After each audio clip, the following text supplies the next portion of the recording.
Hey, do you like ladies? Beautiful, gorgeous, hot, powerful ladies? Magical, brilliant, rich, winged ladies? Flying ladies? Well, boy, do I have the planet for you. It's called Neopia, and it is a truly beautiful place inhabited by neopets, which are most of the time just little cartoon animals, but sometimes also hot, and ladies. These ladies. The ladies in question, by the way, are fairies, in case that wasn't clear. They're fairies. Even these ones are fairies.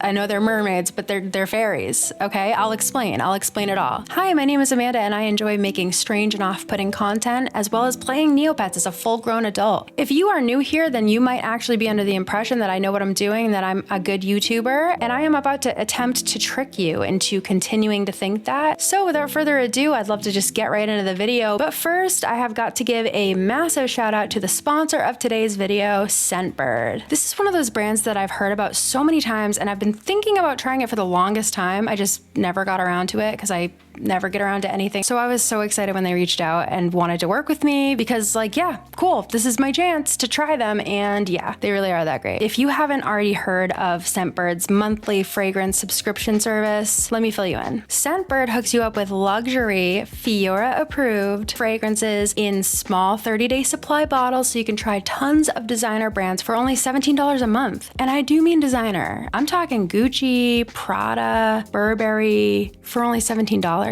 Are you sure?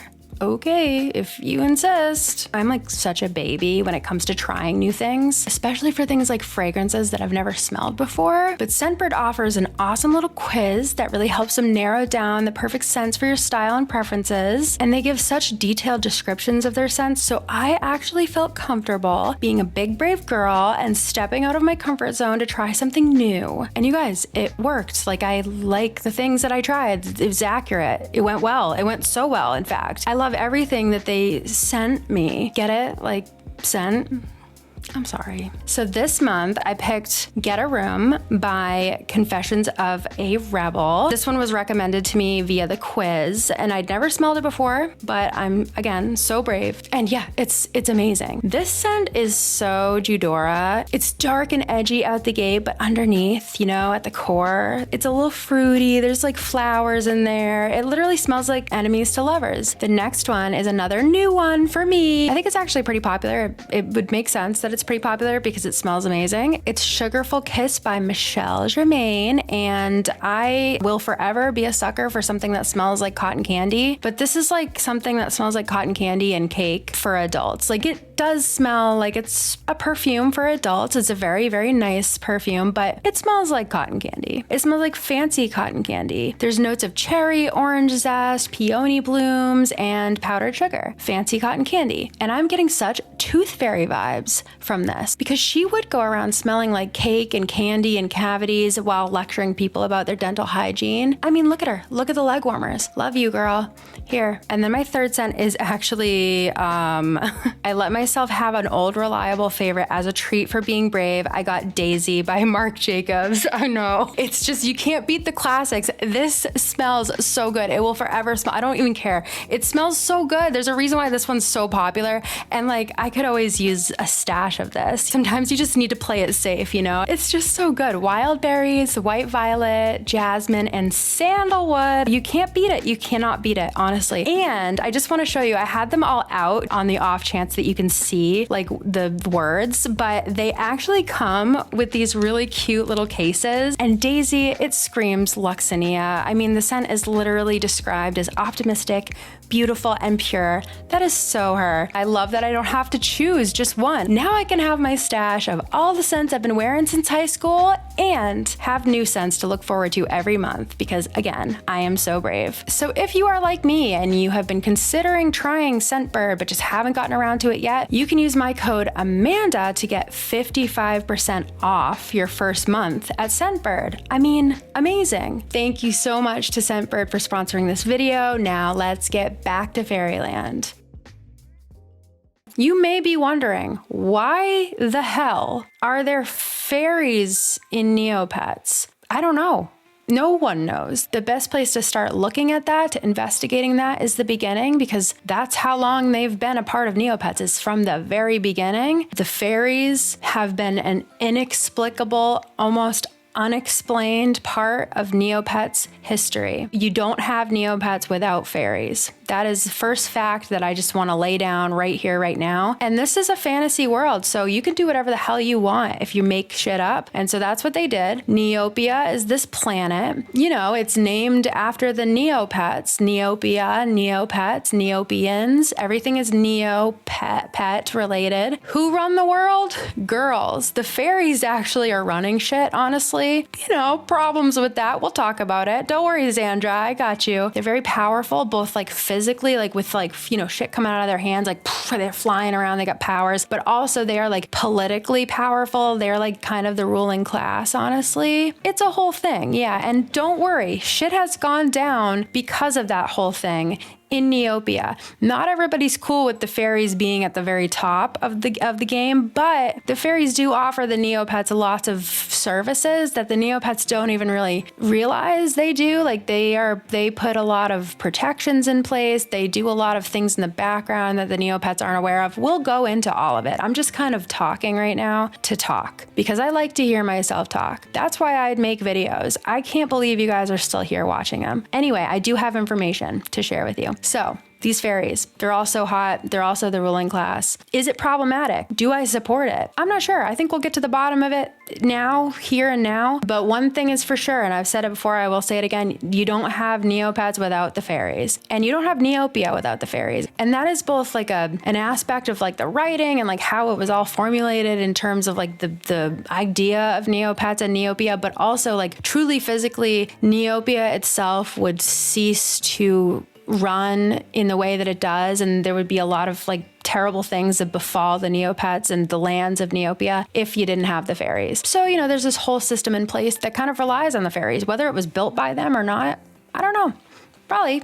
Maybe. I don't know. So who the hell are these bitches? Like, what are we talking about? Fairies? We're talking Neopets. Like, of course, fairies. Of course. Just like kind of baseline, what the hell do the fairies do in Neopets? Like as a player, as a human being in the real world, what do the fairies do for me and my Neopets? They give us quests. That's like their main thing. They give us quests. They ask for items, random items around the site. And different fairies will ask for different types of items, and then they'll give you different rewards. Usually the rewards that they give you are going to be stat boosts for your Neopet so that they are stronger in the battle dome. But other times they give you stuff like items and even a color change for your Neopet in one case. In the case of one fairy, again, that is a fairy, not a mermaid. So yeah, that's a pretty cool service that they provide us. And it does depend, like I said, on the type of fairy, because there are different types of fairies. So before I get into all of the lore stuff and like what do the fairies do for Neopia in terms of like protecting it and like making laws and like running shit and all that stuff and all the lore there, I want to go over the different types of fairies that we are working with so that we at least have a general overview. So most of the fairies, a majority of the fairies in Neopia belong to one of 6 basic elemental groups of fairies. These are the ones that are going to be asking you to do quests most often because fairy quests either come to you randomly. A fairy will randomly stop you on the site and be like, help, please, I need this pair of shoes in order to do something. And these are going to be the girlies asking you that way, along with a few other special types of fairies that do this. But then there are a lot of other fairies that are located somewhere. They like live somewhere and you go to them and you can do quests for them if you so choose. And these are the fairies that'll most often also give you like items if you do their quests. And there's also an item that you can buy at the NC Mall, which is the real money mall of Neopets. And this is a fortune cookie that will give you one fairy quest, one random fairy quest every day for 9 days. And so that's another way to get these random fairy quests. So we'll talk about the elemental fairies first. We'll just quickly go over those groups. First, we have the air fairies. I mean, they are so cute, so beautiful, so quirky, but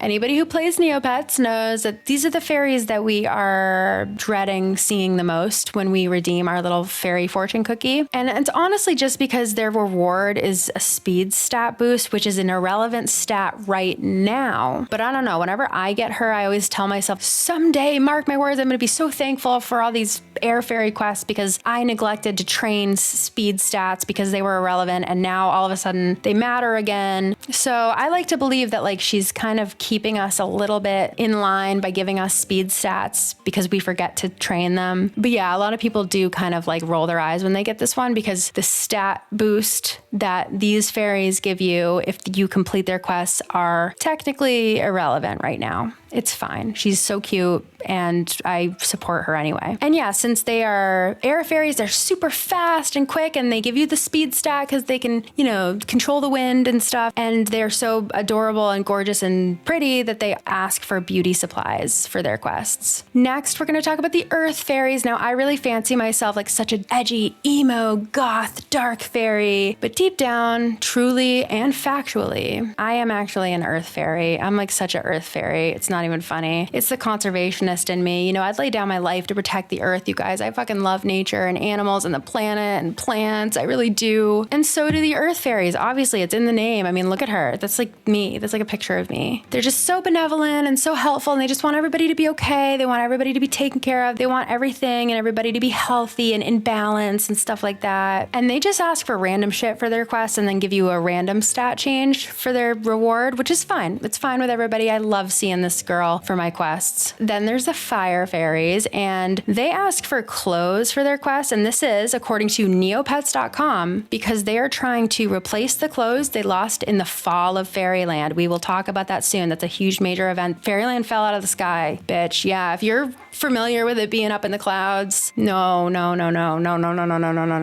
anymore. It fell, baby. It fell. It crashed. It fell out of the sky. Yeah, that's right. Yeah, I'll catch you up. Don't worry. Anyway, the fire fairies, according to neopets.com, they claim that they are asking for clothes to replace the clothes that they lost in the fall of Faeryland, which was in 2010. Baby, that was 14 years ago.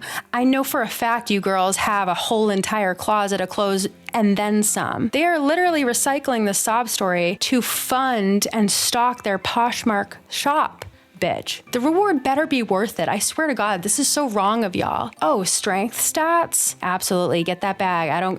I'll look the other way. Small business owner. There you go, girl. Anyway, aside from scamming well-meaning individuals in an effort to resell gently used clothing for sometimes more than the price it is new, they are also known for being impatient, but I feel like every fairy is impatient when they're asking you to do a quest. Every single fairy is always like, are you almost done? No, I can't use the shop wizard. I'm not almost done, bitch. Or they'll be like, I knew you couldn't do it. I should have asked someone else. But the fire fairies are apparently even worse about it. They're super impatient. They're basically the typical Aries stereotype, honestly. They're fierce and quick-tempered. They get a short fuse. What's next? Fiery. I'm so surprised they didn't use that word to describe them. Anyway, that's the fire fairies. Next is the water fairies. I swear to God, they're fairies, y'all. Not once on the entire website or in Neopets history has the word mermaid ever been uttered. These bitches are fairies. However, you might notice that they don't have wings and they actually have a tail and like no legs. And they actually are a mermaid, but they're not a mermaid. They're a water fairy. Fairy powers are stored in their wings. So it's like, bitch, what? You don't have powers? Like, where's your power stored? It's in their tails. It's actually in their tails. So yeah, no wings. They can't fly, but they can swim and breathe underwater. So I think that's actually better. It's like really easy to clip a fairy's wings off. They don't die when you clip their wings off and like you can just kind of clip them from the back. And that is how fairies lose their power and become gray fairies, which we will talk about very soon. But you can't like do that for water fairies. You can't just like cut their tail off without like doing a murder because they just like the blood loss would be horrendous, I think. So that's what I'm assuming. I'm assuming that they wouldn't survive that. So because they store their magic in their their tail and they don't have wings. And in order to become a gray fairy and lose your powers, you get your wings clipped. I'm assuming that the water fairies just, that's not a problem for them. They're not worrying about becoming a gray fairy. That's just like not a problem that they face. And it's like, wow, good for you guys. You guys are so lucky. Oh my gosh, what's it like to be a mermaid and also a fairy and also immune to ever losing your powers? Bitch, what? Like you just got everything? Cool, good for you. In their quest, they ask for books because they're the keepers of the secrets of magic. Apparently, and I quote, this gives them a reputation for haughtiness. So basically, the water fairies not only get to be fucking mermaids and also fairies, they're also so incredibly brilliantly smart and just so gifted and better than all of us in every way. And they read so much. They're just like such a bookworm, honestly. They like really are that girl at the bar with a book. Like, look at her. Oh my God. We're at a bar right now and she's sitting there reading a book. Is she reading a book? Wow, she's so mysterious. I wonder what she's reading. Oh my gosh. Anyway, once you get them their little book, they'll give you a defense stat actually. So that's not nothing. Cool. Thank you. All right. I support that. I support your reading goals and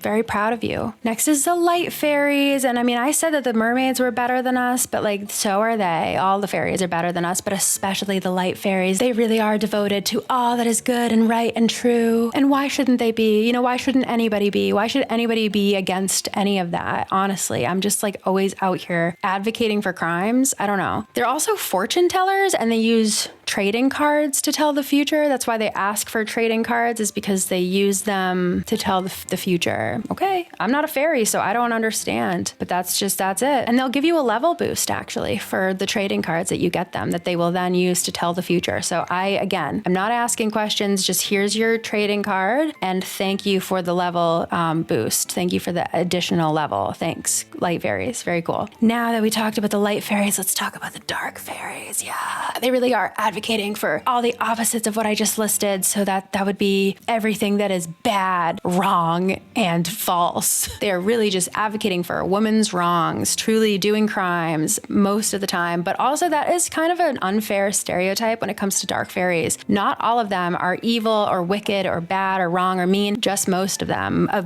large majority of them are incredibly cruel, mean, and very, very sinister and bad. Just for fun too. See, they're like not evil. Like they're not like bad guys. I mean, there are some of them that are genuinely evil villains. We will talk about them. But for the most part, like the dark fairies are a part of fairy society. They're accepted. They're not actually like against Neopia. They're not trying to take over the world. They're just like very, very mean. And they will like make fun of Neopets. They'll throw rocks at them and stuff. We'll talk about that later. They will just play tricks on Neopets. They're just so conniving. They just do small petty crimes and like acts of bullying and cruelty for fun. But Fyora is cool with that, you guys. By the way, we'll talk about Fyora.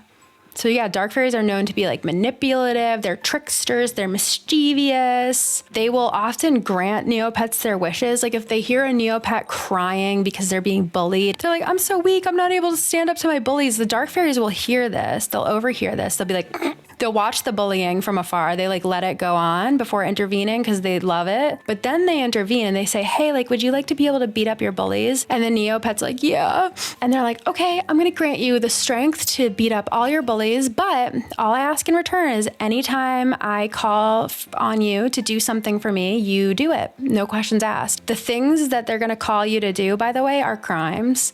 So they'll give the Neopet the strength. They'll make them so much stronger. They'll be able to beat up their bullies. And then the dark fairy just gets to make the Neopet do crimes for them anytime they want. Perfect. That's great. That's fine behavior for society. So yeah, they are painted really horribly across Neopia, but there are plenty of dark fairies that are perfectly fine. In fact, there's some that are just wonderful citizens that have never done anything wrong. So again, it's a little bit of a stereotype that they're like totally evil and bad and wrong and terrible, but a lot of them also live up to that totally and completely. Fyora swears up and down that they're fine. They can be trusted. They're totally fine. What they're doing is just fine. And I actually kind of agree with that. I think that mostly their actions are kind of harmless for the most part.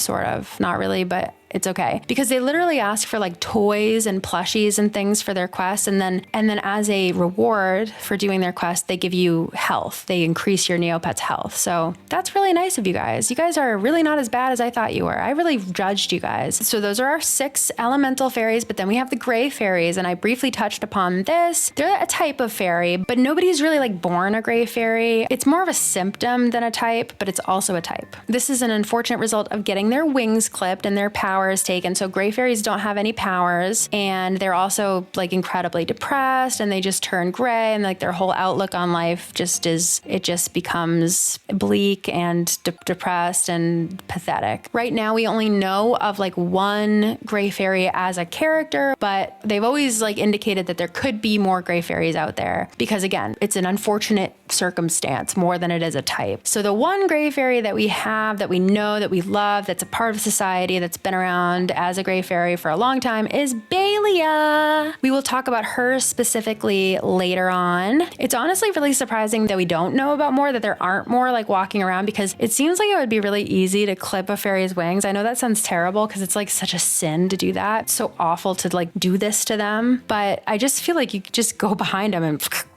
and it especially seems like a really easy thing for like the many villains across history who have plotted and schemed to take down the fairies, because they are like the first line of defense of Neopia. So if any villain wants to take over Neopia, they're going to target the fairies, and they've gone like well and beyond out of their way to weaken the fairies before. They've done like very complex magic, and they've like done this and that, all these different schemes and tricks and plots and plans to weaken the fairies. When like, are you telling me that you just need to sneak up, like tiptoe behind the fairies and then like clip their wings off, and then they won't have powers anymore and they'll just be in the corner crying? I'm not trying to give anybody any ideas here. I'm really not, but that's what I would do. I don't know. Not that I'm planning on being a Neopets villain anytime soon, but I would love to actually be a Neopets villain. That would be awesome. Just kidding. I didn't say that. But yeah, like I said, when a fairy loses her wings, she not only becomes the saddest, most miserable creature in existence, she also loses all of her powers. No, it's like genuinely so sad and like so fucking serious when a fairy loses her wings, because it like strips her of her entire identity. I just blatantly with my whole chest said that I would go around cutting fairies' wings off, but like I would definitely feel bad about it, because this is a serious, really mean thing to do, honestly. Their whole sense of identity is tied up in these wings. So she loses all of her joy and her like whole identity when she loses her wings. It's so horrible. These poor girls have created such a toxic like wing culture where their entire identity and their self-worth is put into their wings. It's awful. We need to end toxic wing culture. Water fairies. How is it being fairies, mermaids, and also immune to toxic wing culture? Like, how is that? Just wondering, like, how is it to be God's favorite? So yeah, fairies of like those 6 main elemental types, not including gray fairies, they all possess type-specific abilities. However, it seems as though fairies possess special abilities as individuals as well every once in a while. There are specific individuals that just sometimes pop up and they have a special ability to do something else that no other fairy can do, and they're just kind of born with it, you know what I mean? Then there's like a whole other class of fairies that are just like their own thing entirely. This aspect of things has always been so funny and fun to me, because I don't know, it's just crazy that they established types of fairies, but then also sprinkled in a bunch of just like random, totally unique fairies of their own type that are like just their own thing, that just popped up one day and are like, I'm the soup fairy,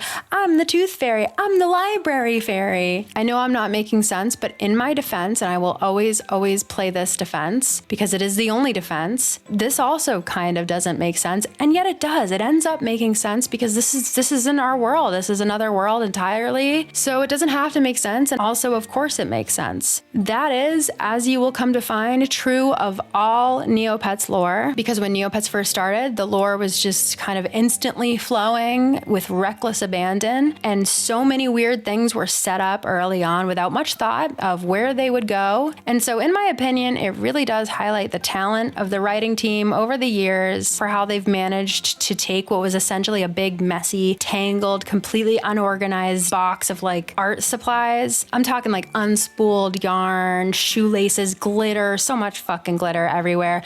And there's even like some sewing sewing needles in there. And so as you're trying to untangle this absolute mess of like, again, yarn and pipe cleaners and shit, you keep getting stabbed, literally stabbed with the needles that are in there too. And there's glitter all over your hands and like glue and stuff. There's like a bunch of Sharpies without their caps on them. So you got Sharpie on your hands. And that's what the initial dump of Neopets lore kind of feels like sometimes. And these writers have truly managed to not only untangle the mess of art supplies, but create some truly beautiful works of art with it. And at the end of the day, that baffling, inexplicable, unexplainable weirdness is what sets Neopets apart from everything else. It always has, and it always will.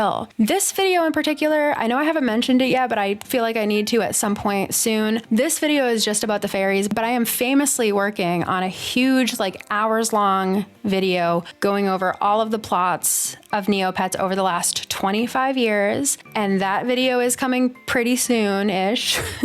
I can't even stress how much work it takes to put a video like this together, but the research for this video is pretty much done, and I can just tell you that there's more of that to come, and it's going to be a wild ride. But yeah, I wanted to kind of give you the basics on the fairies because they're their whole thing, and I'm not going to have time to go over it in that video, so that you are equipped with some information, with a small amount of information before we do that huge thing. So now with all that out of my system, here are the rest of the fairies that don't fall into any of those 6 main type categories because they're their own weird thing. We have Mira, the space fairy, Aethia, the battle fairy, Kaia, the Shenku fairy, Naia, the fountain fairy, Fyora, the fairy queen, Delina, the crafting fairy, Kari, the neg fairy, Taelia, the snow fairy, Jhuidah, the island fairy, the tooth fairy, first name tooth, last name fairy, the library fairy, yeah, same, and Soup. Soup the fairy, the soup fairy. She doesn't have a name either. We'll be able to really dive in deep into who's who a little later, but I want to go over a few random but important fairy related things before we do that. So if we are going to talk about the fairies, that means we're going to have to talk about Faerieland. It's a sore subject 14 years later, because again, I mentioned it earlier, but it did fall out of the sky. Yes. If you're an old school player, you do remember it being this celestial cloud kingdom in the sky. That's how it was originally known, and that's how it's best known. I mean, I still to this day, like every time I go to Faerieland, I'm like, oh my fucking God. Never gets easier. It's so hard to accept that it's like in a ditch currently. So yeah, in addition to being in a ditch currently, a crater, I guess is like the politically correct term, Faerieland is also the cultural and political epicenter of fairy life. Some would also describe it, at least in its original form, as a symbol. A symbol of what? Depends on who you ask. So for most of Faerieland's history, it floated above Neopia on a cloud, but it was always kind of dangling there like a carrot, just waiting for some carrot-eating villain to come crash it down. And yeah, in 2010, the inevitable finally happened and Faerieland fell out of the sky and crashed down into a crater east of the Haunted Woods when disgruntled former Faerieland Academy student Xandra turned all of the fairies to stone during the fairy festival and then proceeded to break the powerful spells that held Faerieland suspended in the air on the clouds, causing it to crash down into the ditch where it remains to this day. A rickety, hot glued together version of its former glory 14 years later. Again, Xandra did that, and she'll do it again, maybe, possibly. Faerieland is home to most of the fairies, but not all of them live there. Some because they have a specific place where they have always been and they have a duty to protect it, and others by choice, be it for geopolitical reasons, beef with other fairies, or just because they want to be as isolated and weird as possible. The population is about 80% fairies, 15% Neopets, and 5% other, which I assume means pets, but then it would say pets, so like pets and pets. That's a thing, by the way. Anyway, now Faerieland is mostly what it used to be in terms of like layout and amenities. We've still got the healing springs, where Marina the water fairy sells cheap healing potions every half hour and will occasionally muster the strength to give your poor ailing Neopet a whopping 3 hit points. Sorry, that's the best she could do. Opposite of that is the Rainbow Fountain. Now here's a place that won't let you down, unless you aren't invited. In that case, Naia, our one and only fountain fairy, will lie straight to your face and claim that all the magic is used up and it's just not working. It's not. You just haven't done anything for her yet. And it's okay that you haven't done anything. She hasn't asked, and she maybe never will. If she does, though, it's going to take a really, really long time, even if you have a fairy quest fortune cookie. But maybe one day, if you're lucky, Miss Naia will swoop in when you least expect it, probably right after you finally broke down and spent millions of Neo points on the paintbrush that you were hoping to get a fountain fairy quest to paint your pet with. Once you find her probably very expensive item, she will let you take a dip in this fountain because wouldn't you know it? Well, it's just the darndest coincidence. The magic is back. There's also the Poogle racetrack. This was always my favorite fucking thing as a kid. I have this like vivid memory. I always used to buy these like ugly ass Poogle cupcakes because you can feed the Poogles before they race. And I thought that if I gave them a Poogle cupcake, they would definitely win. It doesn't work like that. Like just seeing that image is just so nostalgic to me. So I'd grab me a little Poogle cupcake, feed my Poogle, and then take my seat in the stands as a child gambling addict and enjoy my day at the races. I'm so glad they haven't changed anything about this area either, by the way. Like they've never updated any of this art. It's exactly as I remember it, whereas almost every other thing on Neopets isn't. And I don't know, that's just such a beautiful thing to me. Please don't ever change this, Neopets. Please. Thank you. All right, let's see. Rapid fire, because I just spent all that time on the first few. We got the Wheel of Excitement. Yay, so exciting. And then the Fairy Caverns. I guess they're like remnants of the Fairy Caverns that used to be in the cloud rocks or whatever back when it was up in the sky. And there's like treasure in there. If you go down the right path, you could find treasure. Then there's the magical discarded blue Grundo plushie of Prosperity, which is my favorite Neopets daily because one time like 2 years ago, he gave me a Yusuke Khan gift bag and it was worth like 2 million Neo points and I've never forgot his kindness. Oh, and he also gave me the Avatar, which is really hard to get. And since then I haven't gotten shit, but it's okay. You know, he's discarded. He's so discarded and it's so sad. And whoever discarded him, you will begin coughing in 7 days. Then there's Jhudora's Bluff. We'll talk about that later when we discuss our emo queen, Judy herself. Then there's the Fairy City, which is where all the shops are, as well as Queen Fyora's castle, including her hidden small business where she sells luxury goods to the elite class only. Because if there's one thing Fyora hates, it's poor people. Poor people can keep on walking until they hit the Fairy Employment Agency. Also, I don't know where to put this other than here, but I just want to note that the Hidden Tower is protected by these fairy kugras. And I just love this quote, "Don't even think about stealing from the Hidden Tower." Like that is what they would say, isn't it? Fairy City is also where I assume the famed Faeryland Academy is located, but it's not on the map because we're not allowed there. Fairies only, you guys. Actually, they do let gifted Neopets in. However, according to whistleblower Xandra, the Zwitalk, well, should I get into it now? So what do the fairies do for Neopia? What do they do for Neopets? What do they do for this world? Do we even need them? The question has certainly been posed by some. It's one of those questions that I think not a lot of people even realize they could ask for the longest time. And it's a good one. Overall, when it comes to the question of do we need the fairies, I'd have to say probably yes. We most likely do need them, or at least it's probably in our best interest to have them in general. You know, the things they do for Neopia as a whole, the services they provide, and their overall presence, it's positive for the most part, but could it be better? Could it be changed? Are there issues? Yes. Fairies are essentially morally tasked to use their powers for the purpose of protecting and helping Neopets above all else. Could they stand to do more with their powers for Neopets? Absolutely. Have they created a bit of a hierarchy using their powers? Probably, definitely, yes. Would Neopia completely cease to exist without them? Honestly, probably not.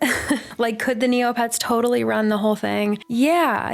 I mean, it wouldn't be a pleasant place. We would have to figure some shit out for sure. But I do believe that the Neopets could handle it. It's mostly just a question of like, would the quality of life for Neopets get better without them? And in general, the answer seems to be no. Plus, like the bad that the fairies are doing is not like that bad that they need to be eradicated and that there's no place at all for them, because a lot of the fairies are just great, wonderful, helpful people who just live to help other Neopets, and they're just a great presence. And like, we love them. We don't want the fairies to go away for the most part. part, but I think that there could be some improvements made, basically. The fairies are, as I keep saying, extremely powerful. This is always a point of contention. Like any powerful group of people is always a point of contention in ways. Most of them are also morally good for the most part, so they largely use their powers for good. The most important good they do with their powers is protect Neopia, and they really truly do. They are in every way the planet's first line of defense against the many extremely harrowing threats it faces, including a constant, never-ending threat of wraiths that are constantly like circling Neopia and barely held at bay every single day by fairy magic. Like, not a lot of people realize that. And then when the fairies were all turned to stone during the Fairies' Ruin plot, the wraiths just like ascended on Neopia, and it was a really bad time, you know? So, you know, not even Xandra, the person who orchestrated that event, knew that that was a thing. And that was a little bit of an unintended consequence for her. She just thought that getting rid of the fairies, because she believed that the fairies had too much power and weren't using it for good, period, point blank, end of story. And she figured once you get rid of the fairies, like everything's going to be perfect. No.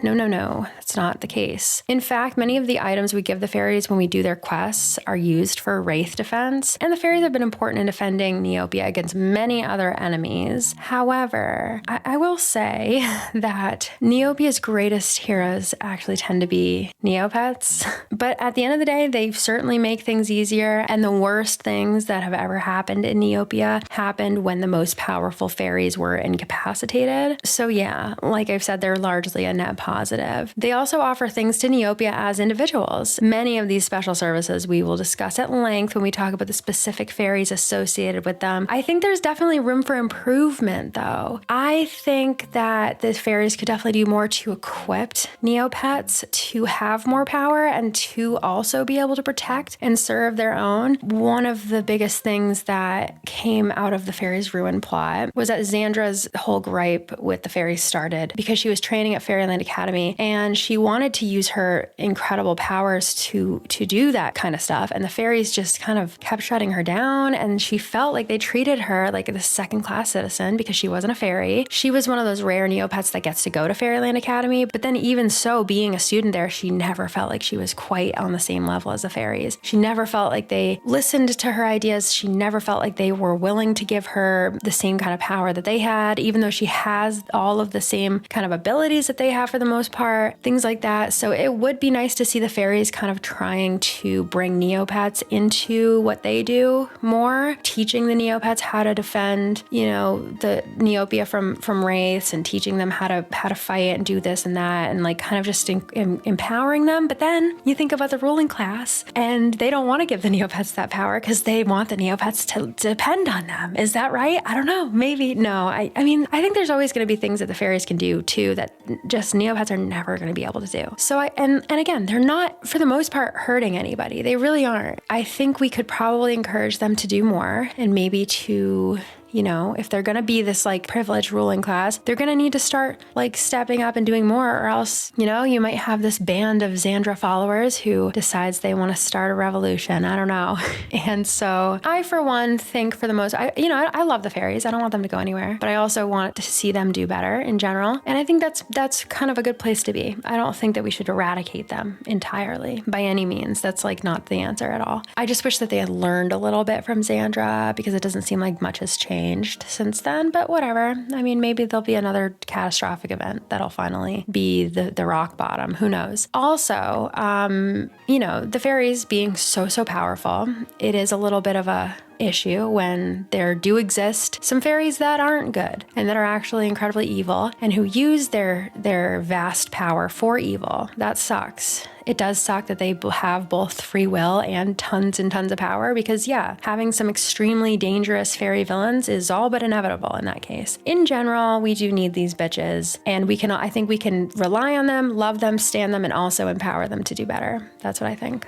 Anyway, to steer this tangent that has little to do with Faeryland back to Fairyland, we were talking about Fairyland, and I'm just reminding you of that. Fairyland has fallen into a ditch. Yes, it's true. It has been in that ditch for quite some time now, and in that time, the fairies and everyone else living there have managed to repair it and bring it back to at least a recognizable state where everything that we know and love about the old fairyland is still there. And that's why it's considered old fairyland still, just in a ditch. However, I think I speak for a lot of older players when I say that I do miss the fairyland in the clouds, the fairyland that we all remember from our childhood.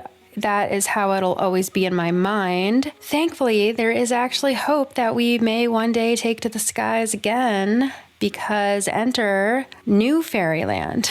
Yeah, that's a thing. Let's talk about it. So Luxinia is up there and she is just toiling away. She decided to take on this big, huge project. It's kind of a funny story, honestly. And I'm going to tell it to you. I think I'm going to probably do that here and now. We'll talk a little bit more in depth about Luxinia, but in general, I do need to let you know what's going on with her because, yeah, like I said, it's a little bit of a crazy, funny, kooky, quirky story. So she is up there building new fairyland as we speak. She is a light fairy. And so there's shit going on up there in the clouds where fairyland used to be, but it's not fairyland. Fairyland, again, and I cannot stress this enough, fucking fell out of the sky. I'm talking, it was like the biggest disaster that Neopia has pretty much ever seen. And it's all down there in the crater in the ditch. All the buildings, all the castles and shit, like they had to rebuild that shit. They had to put it all back together. But that's fairyland. So when we talk about new fairyland, that's like literally a new fairyland, but it is being built in the exact same spot as the old one.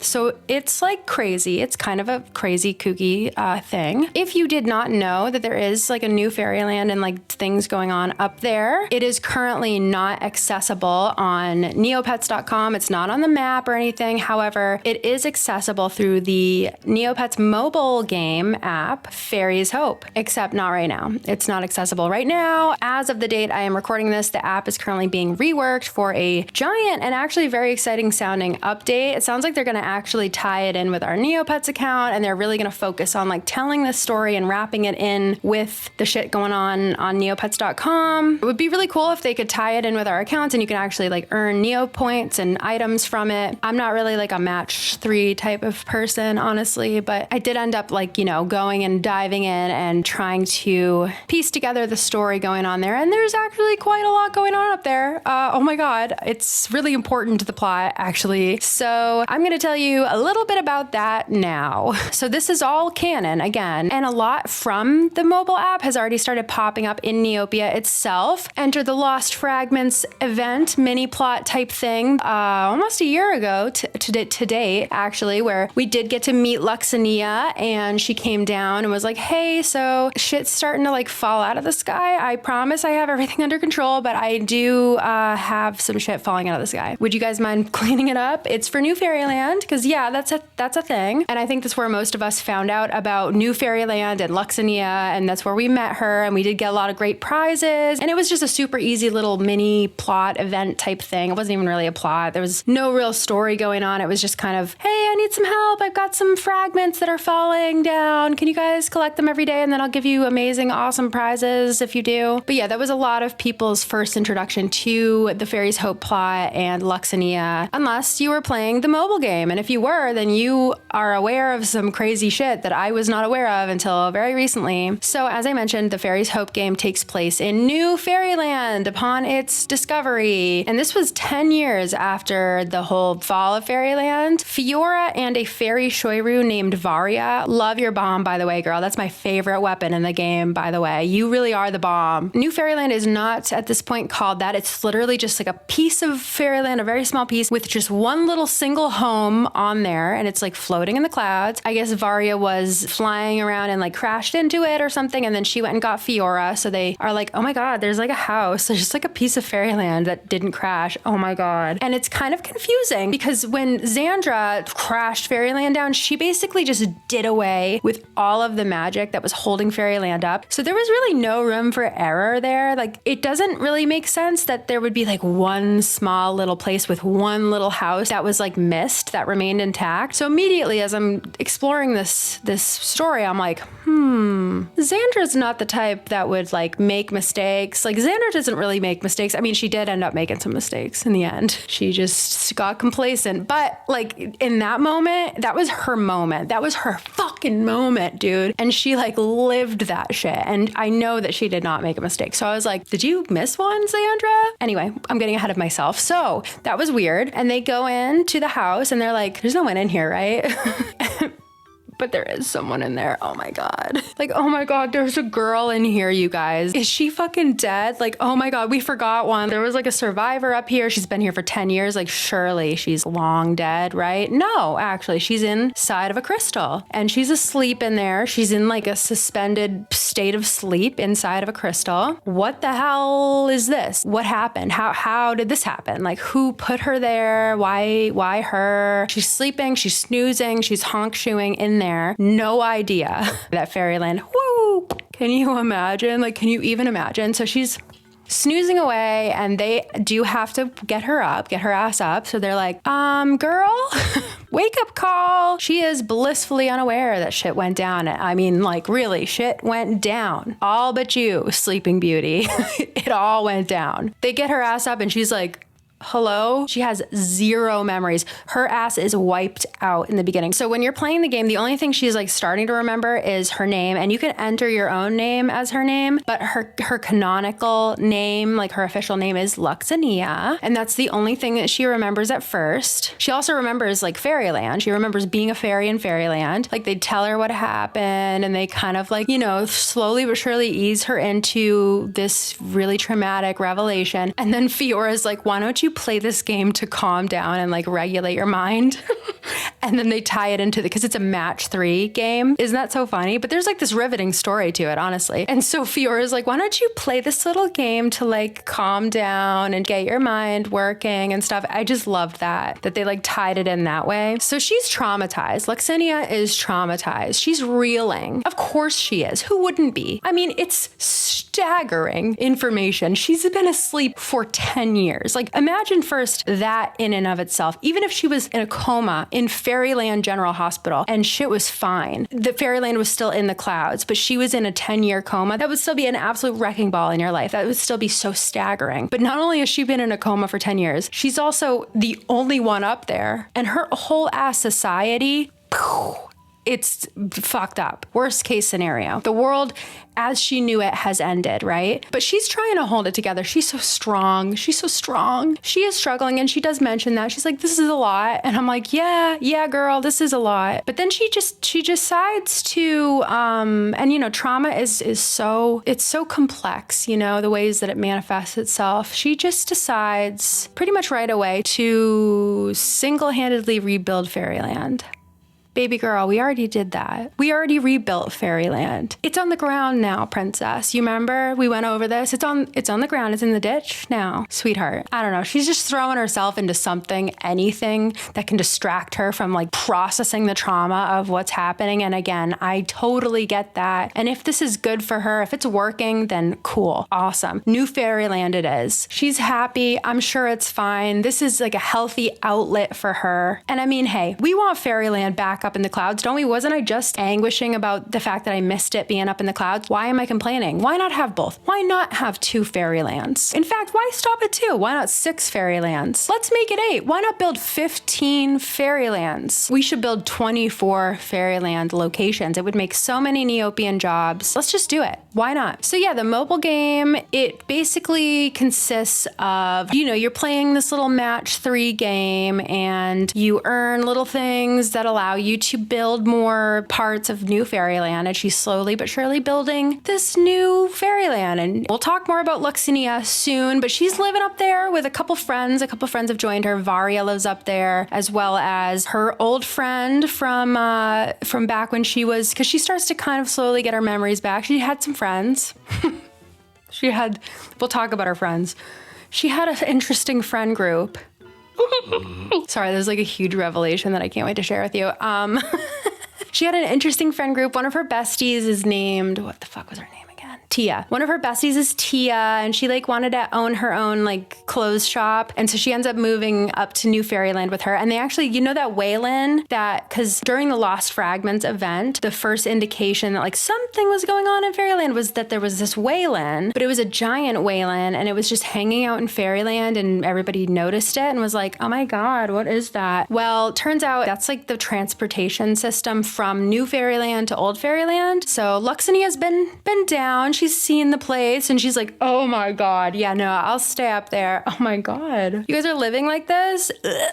Like she just didn't want any part in it. We'll talk more about Luxinia soon, but she ended up rounding up a little friend group that are living up there with her currently. And that's the story. And I actually really recommend once they roll out the new and improved Fairies Hope, I'm actually going to play it because there's a lot of plot stuff in there. Again, I am going to briefly summarize more when we talk about Luxinia herself. It's actually quite a lot and it seems like it might be important later. It's definitely going to be fucking so important later. One other thing I just wanted to note is that in the Fairies Hope game, you get this item called the Gift of Calibris. And it's this bowl thing that Luxinia finds and it helps her build New Skyland because initially when they find her, it's just like this little tiny piece and it's just her house, her yard. But then finding this Gift of Calibris bowl thing helps you to expand it. So she's like expanded and it's like this big piece of land floating in the sky like Old Fairyland was, but it's New Fairyland. Don't forget it. You're probably wondering who Calibris is. I was too, but Calibris, I guess it used to be like a trading card. There's so many characters in Neopets that were only ever seen on like these trading cards, and there's like little tidbits of lore on them. Calibris is apparently this 2,000-year-old cloud Aisha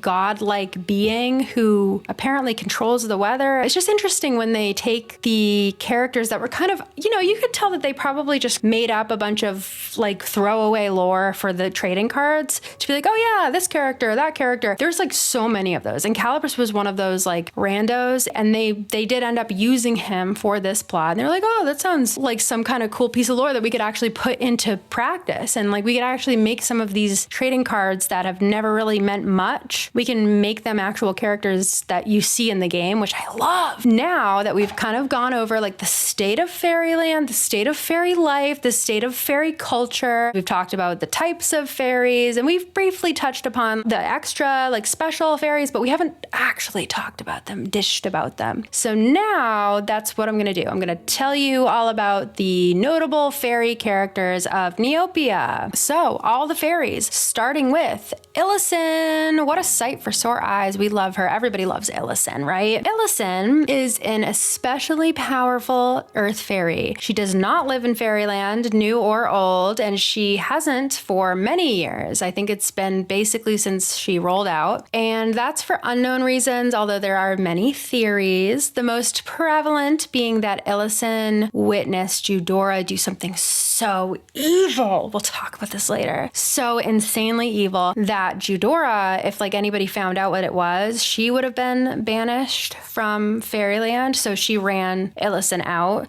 so that she wouldn't tell anybody, but I don't know. Illusen does seem to enjoy her life of solitude. Like she's living it up. I think that's like what she wanted. I don't really believe that, honestly. I think that something else happened. Whether she had like a falling out with Fyora, which I can honestly really see their personalities clashing. Even though Fyora and Illusen like get along, they're totally cordial. They just kind of strike me as two people that get along in small doses, but they probably don't enjoy living close to each other. I just don't really even see Illusen, like she just doesn't fit in Fairyland culture. She's an earth fairy, but she's like an extra earth fairy. Like she really just wants to live in the earth. She wants to live in the glade in Meridell for some reason, but it's fine. That's like the greenest place, so you can live in Meridell, I guess. Just don't help them during the war, please. Oh, she did? She was just helping the peasants. She hid the peasants. She gave refuge to the peasants in the wars. Okay. All right. I can deal with that. That's fine. Just like don't help King Scarl, please. Please, please, please don't help him. So she did help during the wars, during the Meridell Wars, which if you know me, you know that I have a huge problem with Meridell, and I just really think that they were the oppressors all along, and that like Cass Citadel will rise again, and that the Citadel in general, Darrigan, Cass, whoever was leading it, did nothing wrong. young. And so anybody who sides with Meridel, I just have a little bit of beef with. But again, illusen was helping in the war by providing refuge to the peasants who were caught up in this bullshit started by none other than my number one enemy, King Skarl. So yeah, illusen is living in Meridel, but I don't think she wraps herself up with politics. She was helping the innocent. I'm cool with that. She's living this quiet life of solitude, surrounded by the rich green earth of the glade that she fled to. I don't really think she fled, but she might have. And there are other reports that she's always been a loner, especially for an earth fairy. I think that she just kind of found an excuse to leave the hustle and bustle of faeryland, and she just went for it. And that just feels like where she belongs. Even the Neopedia, which is like the official neopets.com information, it says that she enjoys her solitude away from the troubles that plague the fairy world, and God, are there a lot of those. So I get it, girl, I do. So yeah, she's an earth fairy. Obviously, she enjoys being surrounded by nature. She has a special passion for horticulture, and she keeps all these sprawling, intricate gardens in the glade. And her feud with the dark fairy jhudora is probably one of the most well-known aspects of her lore. There are so many rumors and theories about this. Like I said earlier, there's like the big persisting rumor that illusen saw jhudora do something so terribly, insanely evil. But either way, it's clear that they both live rent-free in each other's brains, and they seem to find any reason and take any chance to make a mean, petty little comment about the other. My opinion, and through thorough research, I do believe that there is a romantic edge to it. At least I want to think that with all my heart. I have to believe that, because the level of fan behavior, the level of pure obsession that they both display for one another is way past normal. And I pray every morning, afternoon, and night that they will just kiss already and end both their and my suffering. Please. Speaking of all that, speaking of kissing, now we're going to talk about jhudora. Jhudora is a dark fairy. She's like such a dark fairy. Oh my God, not the darkest, but she's pretty dark. Or is she? She insists to an insane degree that she is highly, extremely just evil to her core, inside her bones. She's just so evil. And she's super bitchy and really mean, honestly. And, when you help her with her quest, she does give you like poisonous shit for helping her. So that is actually evil. That's pretty evil. I'm mildly sensitive to mean comments and extremely sensitive to fucking poison. So that counts in my book, actually. That's pretty evil, jhudora. Like you could kill someone with that. You gotta stop. That's like not funny. She's also extremely evil for being one half of one of the biggest, cruelest, gayest, slow burn enemies to lover romances ever told. I will not let this go. I am always gonna go there when I talk about these two. And she is probably definitely in love with illusen. They've been one of the most prevalent ships in all of Neopian history. However, we really haven't had much of anything to go off of other than the fact that they hate each other's guts. Like, this is how we are. We're like, do you guys hate each other? You have nothing in common? You hate each other? Wait, so you don't like her at all? And you don't like her? You guys, they're like in love. What is wrong with us? I mean, honestly, in my defense, like there's just always been this insane, intense dynamic between the two of them. And it's like a enemies dynamic, but it's a dynamic.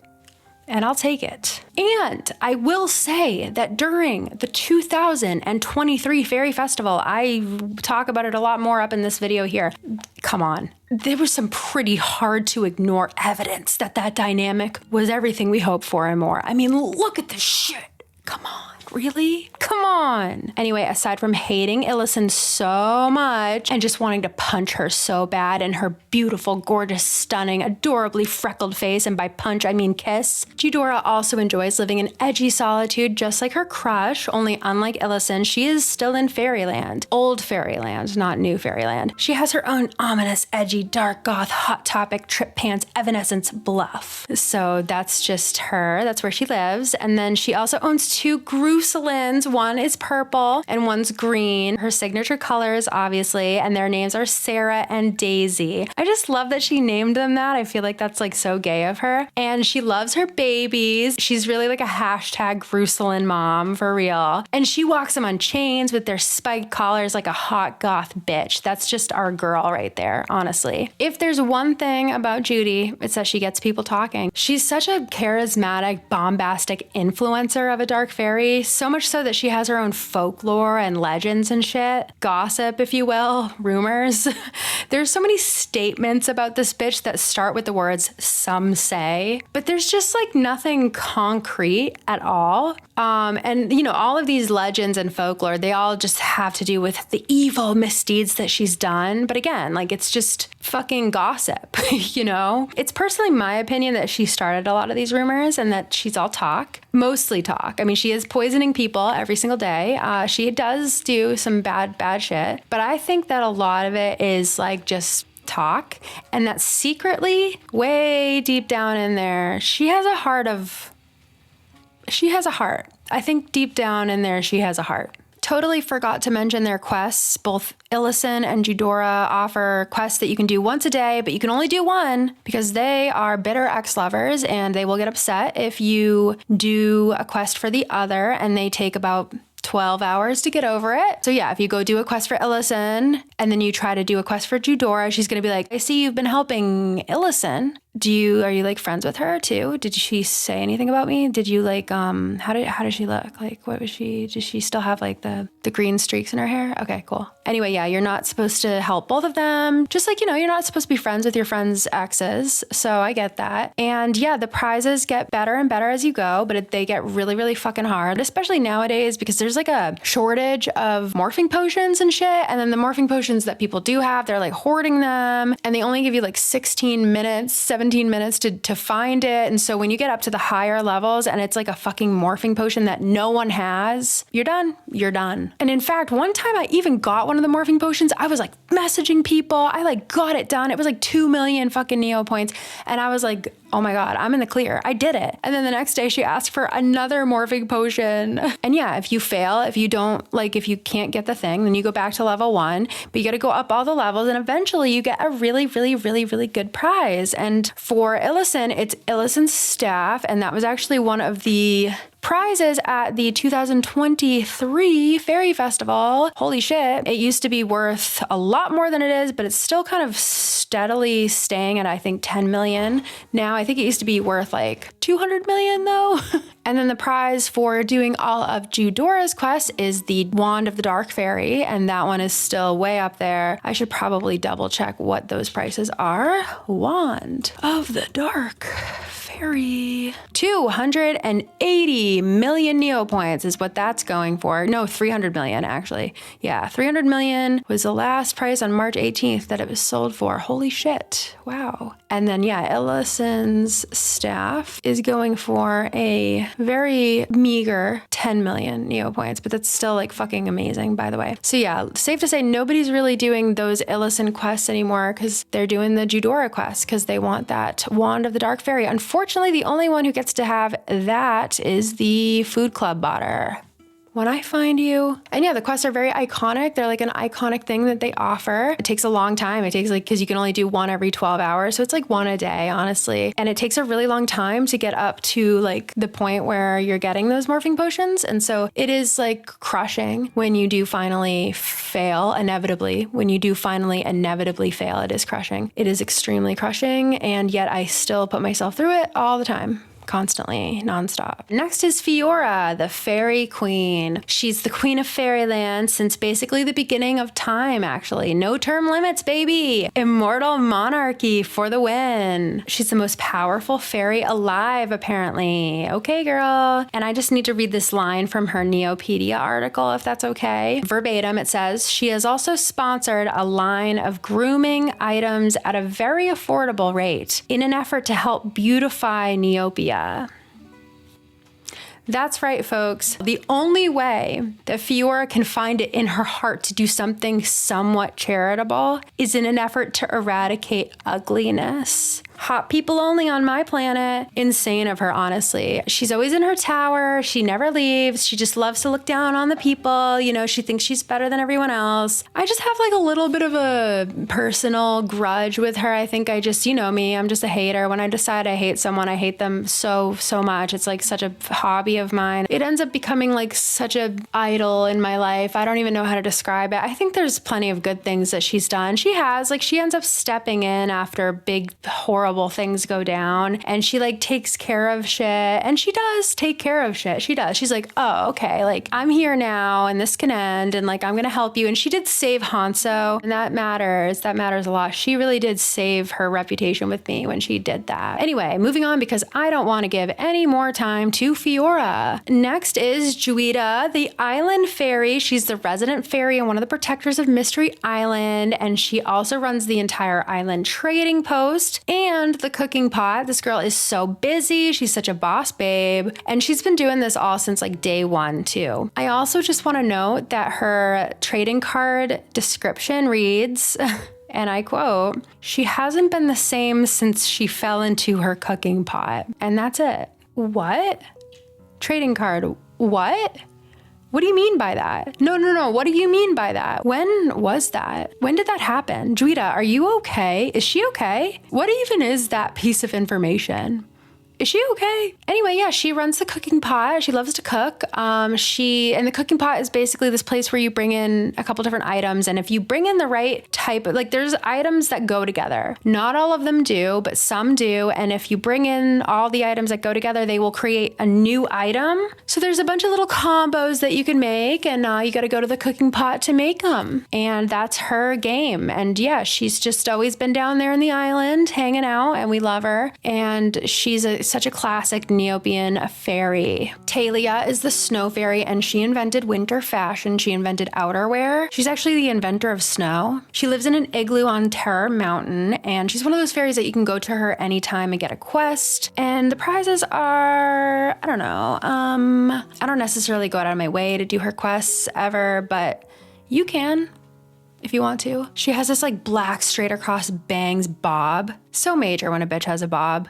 Like, you don't give a fuck walking around with that fuck ass bob. Somebody could call you Edna Mode right now and you don't even care, bitch. You're everything. She rescues Neopets that are like stuck on the mountain in avalanches and shit. She's really the Saint Bernard of fairies. And she also uses her magic, I guess, to like redirect storms away from the towns to protect like the Neopets that live in her area. So that's great. That's a good use of fairy power. We love her. We love that for her. We love that for everybody on Terror Mountain as well as her. Kari, the neg fairy. This is another quirky non-fairyland fairy who also lives on Terror Mountain, and she runs the neggery, where she will give you points for your negs that you can spend on other negs. They're better negs though. The negs are better than the ones that you get points for. Negs are like a fruit, by the way, I think. Anyway, Kari couldn't care less with the goings on of Neopia, only concerned about her love, her life, her hyperfixation, if you will. Negs. This bitch is so obsessed with negs. And also with Mira, the space fairy. She runs the Festival of Negs every year. That's kind of like a little Easter stand-in. It's in April, and it's usually like a little hunt for negs, and there's like a little plot that goes on. Last year's was crazy. We talked about it a lot in this video here. But yeah,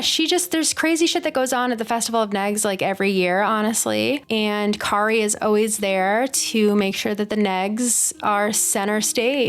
And there's always new negs every year at the festival. And yeah, she's just such a quirky, cute, manic pixie dream neg girl. Honestly, I love her. Mira is the space fairy. She's like one of the baddest bitches alive and one of the like most powerful fairies. And honestly, this is a fairy that like puts her ass on the line for Neopia, honestly. Like, she walks the walk and she talks the talk. She actually doesn't walk. I've like never seen her walk. She floats bitchily in the air, honestly. Even when she's like 2 feet off the ground, she's always fucking floating, this bitch. She's always in space, actually, is what she's actually doing. She's hardly ever floating 2 feet off the ground. When she does decide to come down, it's usually for like the Neg Festival because she's obsessed with Kari. They're also in love, allegedly. And 99.9% of the time, she's actually in space, just zooming and zipping and zorting around in literal like space, in orbit around the planet of Neopia. Yep, she really prefers to keep a International Space Station's eye view on the planet because she is like a major protector of the planet, especially from like forces that are coming from space, namely Dr. Frank Sloth, who is her #1 enemy, and she's actually fist fought this motherfucker, like for real.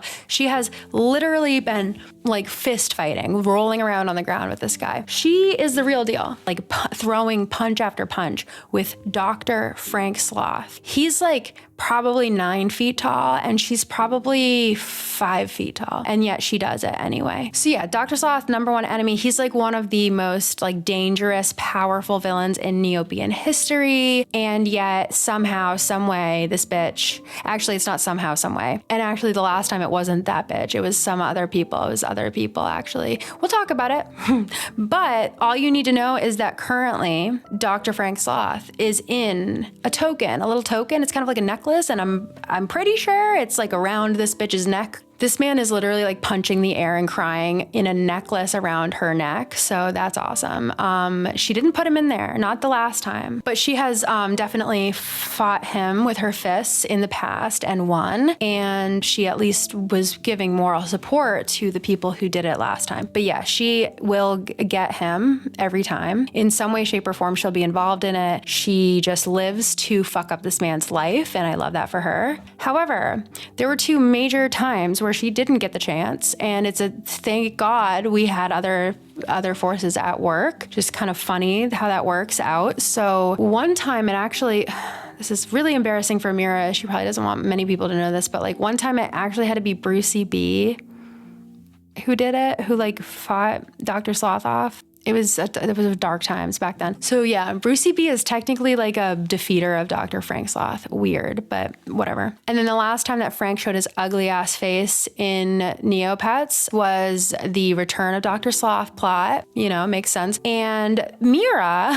was actually too far away to help. Like, Mira, this is what you live for, girl. It's Frank. It's Frank. It's Frank Sloth. Yeah, the doctor, Dr. Frank Sloth, he's back. It's a big deal. It's the biggest deal possible. And she's like, so funny story about that. I'm actually like several thousand light years away right now, but I love you guys. I'm sending you so much peace and love and like just so much strength. And you guys are in my thoughts and prayers. Anyway, she did help from via like Zoom call. And then when she does come down to Neopia to like grace us lowly planet dwellers with her celestial presence, she will actually, if you have premium, because she's the mascot for Neopets Premium, and she'll give you quests every once in a while, and they are actually really good. Like, she'll ask for just a random item, and then she'll give you like 4 levels and shit. So major. And you also get these little scratch cards for premium, and you get one once a week, and normally it's Neo points that you get, but sometimes you get this like hilarious, gratuitous Mira merch. You get like a Mira pencil case or like a Mira donut and stuff. I love her,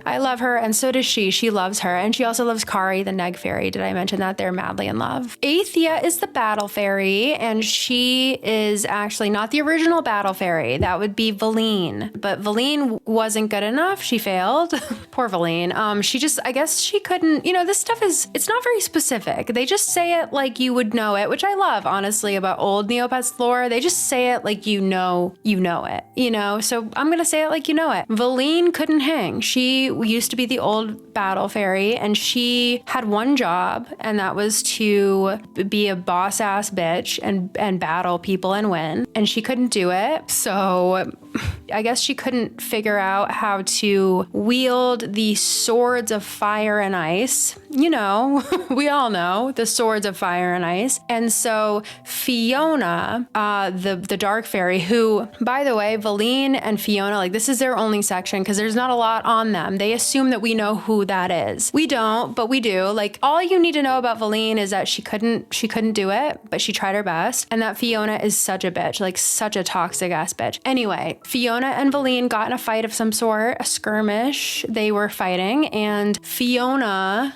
defeated Valine, but Valine like went into hiding into the haunted woods until one day Aethia, who is our battle fairy now, she was a student then. She was just a student, and I don't even know what kind of fairy she was. She was just a student of Fairyland Academy, and she for some reason found herself in the haunted woods. First mistake. Then she did something to piss off a pack of wereloops. Second mistake. And she's running through the haunted woods, and they are chasing her, and they are going to kill her. And she's just running, even though she has wings, she's running. And then Fiona gets like a gander at this. Fiona catches on that this is happening and loves it. She loves it. She's so thrilled that this is happening. She's such a toxic, terrible person. And so she's like, woo!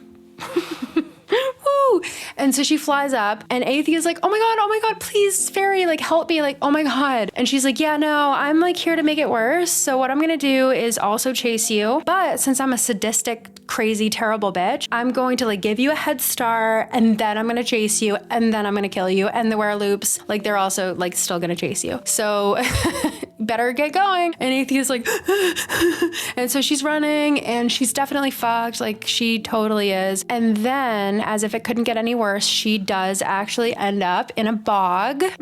She's fucked.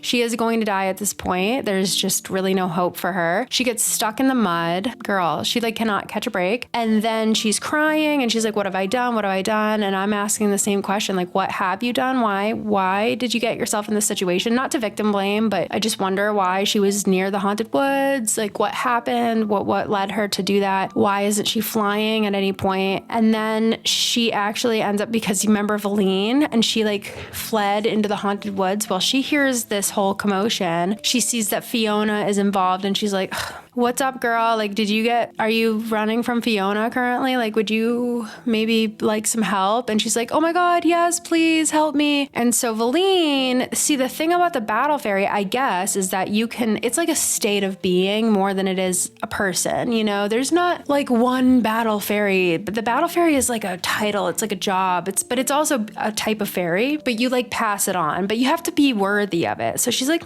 maybe she's worthy of this and I have to pass it on to someone. So Valine is like, so I see that you're fucked, you know, obviously you are going to die, but just out of curiosity, what were you planning on doing with your life? Like if you hadn't thrown it away, you know, with this decision to enter the haunted woods, if you did end up by some miracle, like living through the situation, what would you want to do with your life? She's like, I just wanted to teach other people and Neopets how to defend themselves. I never want anybody to be this helpless ever again. And Valine was like, oh my God, no, she's totally the battle fairy. Like that was so battle fairy of her. Yeah, no.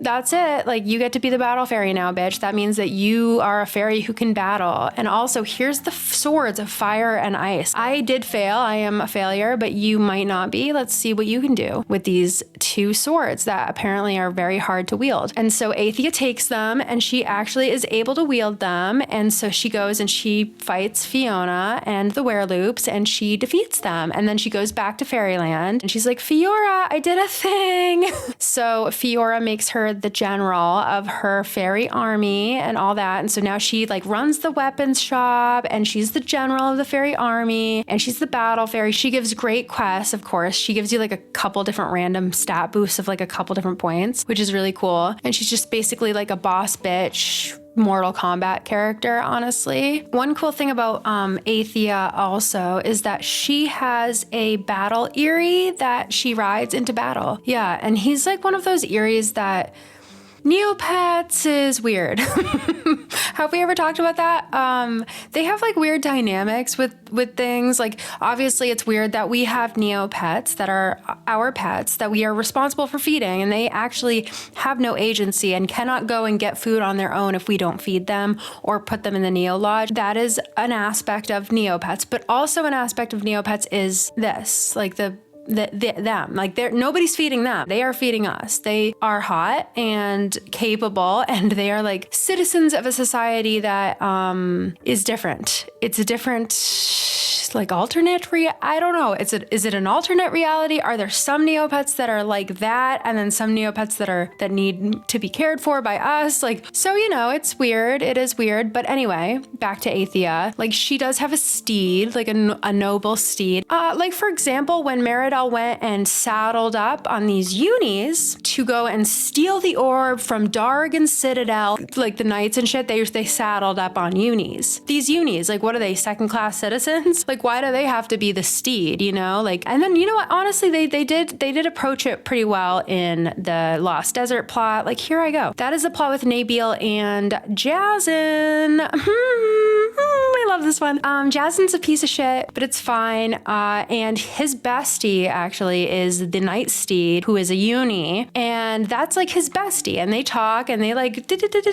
he is like he's talks and shit, and he's like, Jazin, like you love her, and also Jazin, giddies up and rides him across the desert. Like he is truly Jazin's steed and also his bestie, which I can appreciate that for what it is, even though it is weird. With that being said, this battle Eerie is a character and he has his own like trading card, but he's also Aethia's noble steed. She flies him into battle, which is badass. Eries are always badass and they're better than unis. And you know what's so funny is that Aethia actually did used to have a uni and this is what it looked like. Aethia also has her own little school and over at the Battle Dome. She runs the Ability Academy. So if your Neopet is leveled enough and has enough fairy blessings, she will train them to be able to use new abilities that you can then use in the Battle Dome that make things so much easier. They are definitely worth it 100%. And you get blessings by having your Neopet open weak bottle fairies, not to be confused with the fading bottle fairies, which used to be called bottled fairies, like just bottled fairies. Honestly, these fairies, for me, these bottled fairies are like one of the most nostalgic items in Neopets. They're essentially useless now. They're like a retired item. So you can bring them to the cooking pot and make a weak bottled fairy out of a few of these fading ones. But in general, they don't do anything. And you can't buy them anymore, but you do still get them from the Alien Aisha vending machine and Tombola and a few other places. TNT, the Neopets team, does allegedly plan on eventually getting around to changing this altogether and putting an end to the places that give them out and like trying to phase them out. So hopefully that happens. But yeah, you need to get these weak bottled fairies and then open them, have your Neopet open them. And then depending on what type of bottled fairy it is, they'll get blessings from that fairy. And then you can get abilities from Aethia at the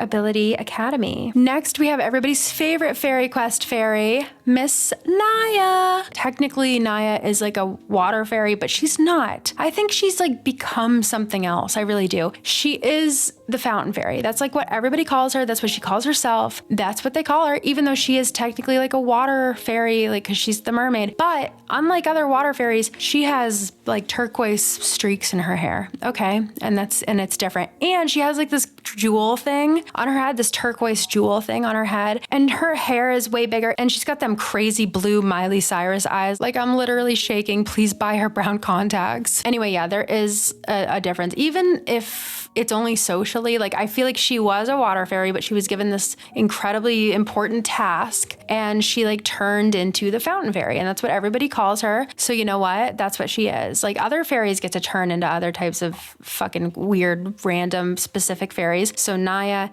is a fountain fairy, the one and only. She is definitely not like other water fairies, and you will know that when your heart leaps with joy at first when you get a water fairy quest, and then you quickly realize that that's not Naia because her hair is way less insane. Anyway, yeah, she's like the keeper. She's like the general manager of the Rainbow Fountain, which is a sacred magical place with the ability to change your pet, your Neopet, into almost any color it desires. After, of course, you do something for her. You have to make the game. It's got to be a game to play, you know. Not everything can be free. I just wish that Naia didn't have to lie about it. God, I'm so sorry. The magic is all used up. I guess you have no choice but to fuck off until I call on you, if I decide to call on you. Oh, hey, did you get that thing for me? Yeah, come on in. You can actually take a dip in the fountain. Yeah, it's full of magic. There's totally, the magic is there. It's better than ever. There's plenty. And you can actually choose from any color that you want. What was that? Royal? Any other colors that are, did you say robot?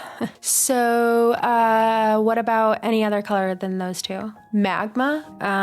Yeah, so I am just gonna have to tell you right now that it's not any color that you actually want. You can't have royal, magma, sponge, robot. Are you a Poogle? Because MSP, oh, you know, you're a Yusul. Well then Yusuki, boy and girl, you can't have. And is that a Quiggle behind you? Just so that they know, could you just tell them really quick that they can't be a Quiguki, boy or girl? And then burlap, no. And ice. I won't do it. And then 8-bit as well. I just don't like it. I just think it's stupid. So I won't do that one either. Anyway, yeah, there's like a couple colors that you can't do for no reason, but it's fine. We like little exclusives every once in a while. Other fun facts about her is that she sings all day, every day. We love a pop star with turquoise highlights, and that she also loves to gossip. Okay, Naia. Really? You, of all people? She's like literally asking Neopets as they're changing their entire shape, size, and structure for the tea. I do love that, Naia. Okay, so next we have Kaia. Kaia is the Shenku fairy, and she just kind of showed up in Shenku one day. I'm not sure how fairies get here. I don't think anybody is. Is it parthenogenesis, you think? I don't know. Maybe. Anyway, she spent her early life as the only fairy actually in Shenku, and for a while Shenku was like kind of cut off from the rest of the world. So she was really isolated from all the other fairies. And even though she was like their special fairy, I guess everybody in Shenku stared at her and made her feel ostracized and isolated. It might have had something to do with the fact that she was always asking them to spend 75 neocash on a stupid pink bag just so that she could give them a shitty NC item. I mean, I have no other worldly idea why this would be, because she's literally this like fairy that helps people, that was helping them in Shenku and stuff. And she's so cute, actually. And you know what? Kaia gets so much shit because, yeah, her quests are really fucking annoying. Like when you have the fortune cookie, the fairy fortune cookie, and you're like, you just want to get like something that benefits you, as a prize. And then you get fucking Kaia. And because you have to spend 75 neocash to get this pink fucking bag. Then you have to give her one of your existing neocash items. And she does let you choose, but it's like most of the time the prize, like, I don't know, they didn't update the prize pool for a long time. So it kind of wasn't worth it for the longest time, but they recently updated it actually. I think the next time I get a Kaia quest, I'm going to do it because I didn't realize that they updated the prize pool recently. And so yeah, there's actually new good stuff that you can get from her. So that matters. That's good. Go Kaia. But other than that, like there is no reason to hate Kaia. I love Kaia actually. Like if you get to know her, she's so cute. I love her design. She's so beautiful and pretty. She's so real. And she has this whole little interesting story. And she's a really big part of the Wraith Resurgence plot. Actually, I'll go over that more obviously in another video. But in general, just a little bit about Kaia so that we stop hating her so much because yeah, her little quest thing can be annoying, but she is not annoying. It's not her fault that she has to do that. Kaia was the only fairy in Shenku, like I said, but she spent her whole life reading about fairyland and fairy culture. She really wanted to like know about the fairies, which is very normal. And eventually, once Shenku kind of reconnected with the rest of Neopia, she decided to take a leap of faith and travel to fairyland to be with her own kind and to go to Fairy Academy. And when she gets there, like she deals with so much horrible bullying and she's like ostracized by the fairies there too. So this girl cannot catch a break. And I really do mean that. Like, my God. Anyway, she has a hard time fitting in and all the fairies are mean and bitchy to her. Girls, ladies, you're fairies. Really? This girl has been like isolated from all of you and she's excited to be here. She's come a long way. What are you doing? What the hell are you doing? Oh, it makes me so mad that she experienced bullying at Fairyland Academy. Like no wonder Xandra did what she did because she went to Fairyland Academy too. It seems like that's a very toxic place. Anyway, this is a situation where we have a rare Fyora W. So Fyora took notice of Kaia's unique abilities and skills, as well as the fact that she was having a hard time fitting in due to being better than everyone else and their inability to stand it, all these little bitches.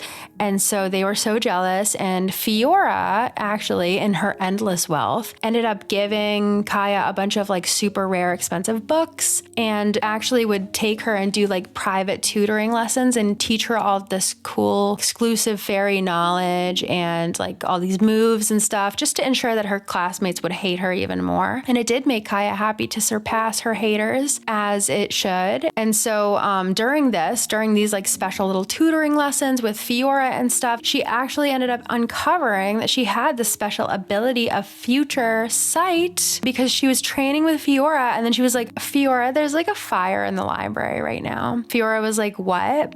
Girl, we're like not anywhere near the library. What are you talking about? And she was like, the library's on fire right now. And Fyora's like, I literally see the library, girl. It's not on fire, but sure, we'll go down there. We'll check it out. And they went down there and there was like a little fire that had started. Oh my God, she predicted it. And that shit would have burned the entire like fairy library down and probably the library fairy too. Oh my God, she like saved the day for real. Y'all are gonna love Ilere. She truly is that bitch, the bitch we all aspire to be. She is mysterious, elusive, cold, weird, alone in the woods, hot, earthy, a witch. And according to her trading card description, she's apparently as deadly as she is beautiful. She's gorgeous. So this this really is like an earth fairy, because she's an earth fairy who is going around killing people all the time. Is she a serial killer? Like, based on her beauty level, she must be pretty fucking dangerous, I guess. I don't know. That's what that leads me to believe. She's one of those quirky fairies who lives off the grid and away from the cringe of fairyland. And her chosen domain, of course, as you can imagine, is deep, deep, deep down in the worst, most haunted parts of the haunted woods. You know, she's just like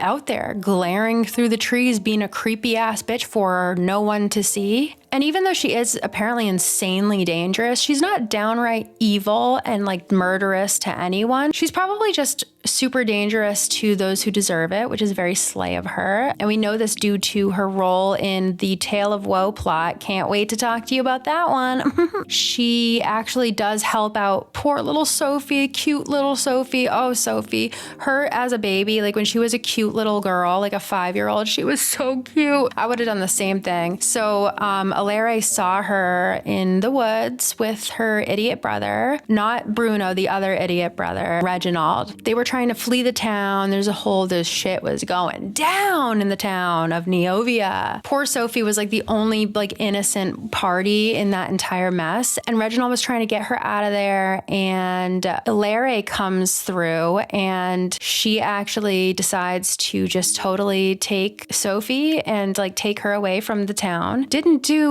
that great of a job at helping the innocent child, but she helped her. I mean, it was better than nothing, certainly better than what they were fleeing. And, you know, it's arguably for the best because we have Sophie the Swamp Witch now. Ilere is responsible for that. She probably could have made better choices. Ilere, not Sophie. Sophie did everything right. Sophie is perfect, but Ilere isn't perfect. But that's why we love her. You know, she's a relatable queen. Anyway, she helped Sophie as a child the first time, again, in her own cold, weird bitch way. And then eventually, again, when adult Sophie comes back and asks her for help with a very serious matter, she does, albeit reluctantly, help the gang, the Tale of Woe gang, again in her own cold, weird, unfeeling, slightly cruel, deadly, beautiful, weird bitch way. Can't wait to talk more about her and her issues that she has, but we love her. We love her so much. Next, we have Ember. Ember is a professional gourmball player, you guys. So like get in line for autographs. Obviously, she is like such a major athlete. And by the way, this is against all odds because apparently all the fairies, they are just the most brutal, horrible bullies alive. Like all the fairies laughed at her when she shared her dream with them of becoming a gourmball player and playing in the gourmball championships. And like, who's laughing now, bitch? Ember is. She is a professional athlete, again, in the wonderful, amazing, beloved pastime of gourmball. I love the description, by the way, of gourmball. When you go there, it's zero ball, boring, froom ball, as if. Gourmball, yeah.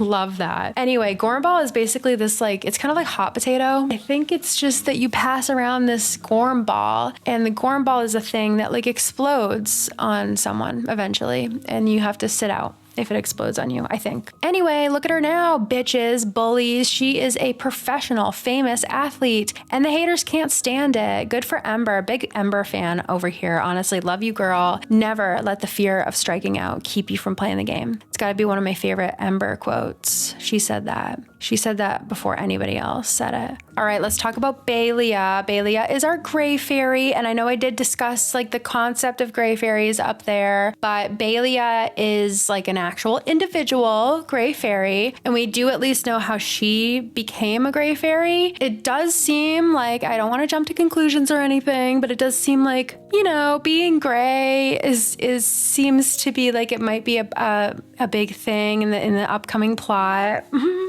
Oh no, we'll talk about it. We'll talk about it. Not here. I'm so excited. Anyway, so we might see more from baelia and we might actually see more from the other gray fairies, but for now, all we have is really baelia. Baelia actually used to be a light fairy, but then yeah, like she lost her wings and that you're done once you lose your wings.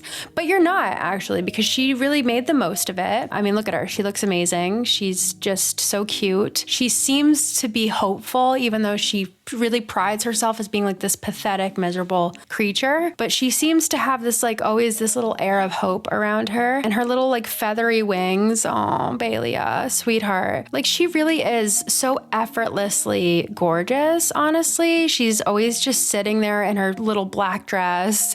She has this silver high ponytail and like the curtain bangs. She did that before anybody else. She's just fucking owning it. And she also has antennas, by the way. Does any other fairy have antennas? I don't think so. Correct me if I'm wrong. I mean, I was just researching all the fairies like extensively. No other fairies have antennas. That's just like a gray fairy thing. So I guess they grow antennas as an extra fuck you when they lose their wings. I don't know, to curse them to live as some sick reverse butterfly metamorph where she started as a butterfly and then transformed into a lowly little caterpillar destined to crawl around eating through 1 apple, 2 pears, 3 plums, 4 oranges, 5 strawberries, 1 piece of chocolate cake, 1 ice cream cone, 1 pickle, 1 slice of Swiss cheese, 1 slice of salami, 1 lollipop, 1 piece of cherry pie, 1 sausage, 1 cupcake, and 1 slice of watermelon and still be hungry? It's not fair. So anyway, Baelia's story, like how the hell did this happen to her? Like how did she end up in this situation? Well, she actually ended up getting caught. We don't really know the backstory to this situation. When we first meet Baelia, she is in the cage. She's already in the cage on top of a mountain. I bet you're wondering how I ended up in this situation, says Baelia. Yeah, I am. All we know is that she got caught by Jhudora, who was apparently a very, very mean bitch. And also, you know, I hate the stereotype. I do hate it, but she is a dark fairy. So she just caught her. She used to be a light fairy. She just, like a net, I guess, like just caught her and put her in a cage and then clipped her fucking wings, right? Right off the bat, has her in this cage, right? For literally no reason, honestly, just to laugh at her. She is in a cage on top of a mountain for this bitch, Jhudora, to laugh at, and to just, like, she comes out and she's like, are you still in the cage? Did I clip your wings off? Oh. Like, do you still have powers? Can you do like a little, are you like a gray fairy now? What kind of fairy did you used to be? A light fairy? You're no longer? You are a gray fairy now? And you're in a cage on top of a mountain? Okay, just checking. Like she loves it. Like she does love it. She did it just so that she could do that, I guess, just to make herself feel better. You know, hurt people hurt people. You do have to wonder what Jhudora went through to lead her to make such a baffling, cruel, and unusual decision to just like do this as a hobby, like for fun, like for leisure. But she did do it. And so Baelia is up on top of the mountain in a cage. It's a classic cage with just bars and it's a box. She's out in the elements. She's like dying of exposure. And since she is on a mountain, there are mountain climbers climbing the mountain, like as an activity. And one of those mountain climbers is Tavi, and Tavi is a kari, and she's just like climbing up the mountain, and then she just sees this fucking cage with a fairy in it, and the fairy's like, boo-hoo, which like she's entitled to. Nobody in the world is more entitled to a good boo-hoo than Baelia on top of this mountain in a cage. So Tavi is, you know, understandably like, are you in a cage right now? Like on top of the mountain? Do you need help of some sort? Are you okay? Like she can't ignore it, you know? It would be so sick to ignore. And then Tavi's like, what's your name? And the gray fairy looks at the lock and is like, I'm like not allowed to tell you. And so this is like an insane situation. And the gray fairy tells Tavi all about the insane situation that she's in, including the magical talking lock on her cage. She has a lock on the cage, a cartoon ass fucking big lock. And then the lock's like, that's right, I'm a talking lock and I ain't opening shit for you, Miss Mullet. Keep walking. You can't guess my name. You'll never guess my name. This is truly some Brothers Grimm ass shit. Like they always want you to guess their name. Like, guess my name and I'll let you go. And it's like, okay. So, you know, Tavi is just there trying to climb a mountain, honestly. She's got like this big backpack on and she looks at the gray fairy. The gray fairy is just like so fucking sad. And so Tavi's like, okay, you little shit. Yeah, let's play a game. Like if you can guess what's in my backpack, I'll get in the cage with Baelia and you'll have like 2 lowly life forms in your cage. And then if I can guess your name, you let her out. And the lock is like, sure, like that's easy. I can totally guess what's in your bag since you're like a mountain climber. I know what you got. And the lock is even like, I'll even let you go first because I know I'm gonna win. So the lock lets Tavi go first. And Tavi's a genius, like her mind, you know, she's just like the mind of a master. So Tavi's first question to the lock is, what's her name? And points to Baelia. And the lock is like, what? It's Baelia. And then Tavi's like, okay, well then that's your name because like Baelia looked at you when I asked her name, but then didn't tell me her name. And then also I feel like you stole her name from her. It's like this weird, you know, Neopets shit. So I guess the lock stole Baelia's name from her and it became the lock's name. I don't know. I mean, I do know, that's what I know, so I'm giving it to you. And so the lock lets Baelia out and she hugs Tavi and she's like, oh my God, you're so smart. I love you. Thank you. Thank you. Of course, the lock is like, you may have won this round, but my master, Janumara, will get you one day. And then Baelia, this is what's crazy to me, honestly. Baelia tells Tavi that in order to get new wings and her powers back and shit, she has to get a new name. And Tavi's like, okay, yeah, let's do this. How do we get you a new name? And then the story ends there. And I mean, this story has been in the Neopedia for as long as I can remember, maybe 20 years or more. So like Baelia, simply go to the DMV and change your name. Like just pick another name, right? Like, or unless she likes being powerless and hopelessly depressed, like does she like being the victim? Is that it? I just don't know.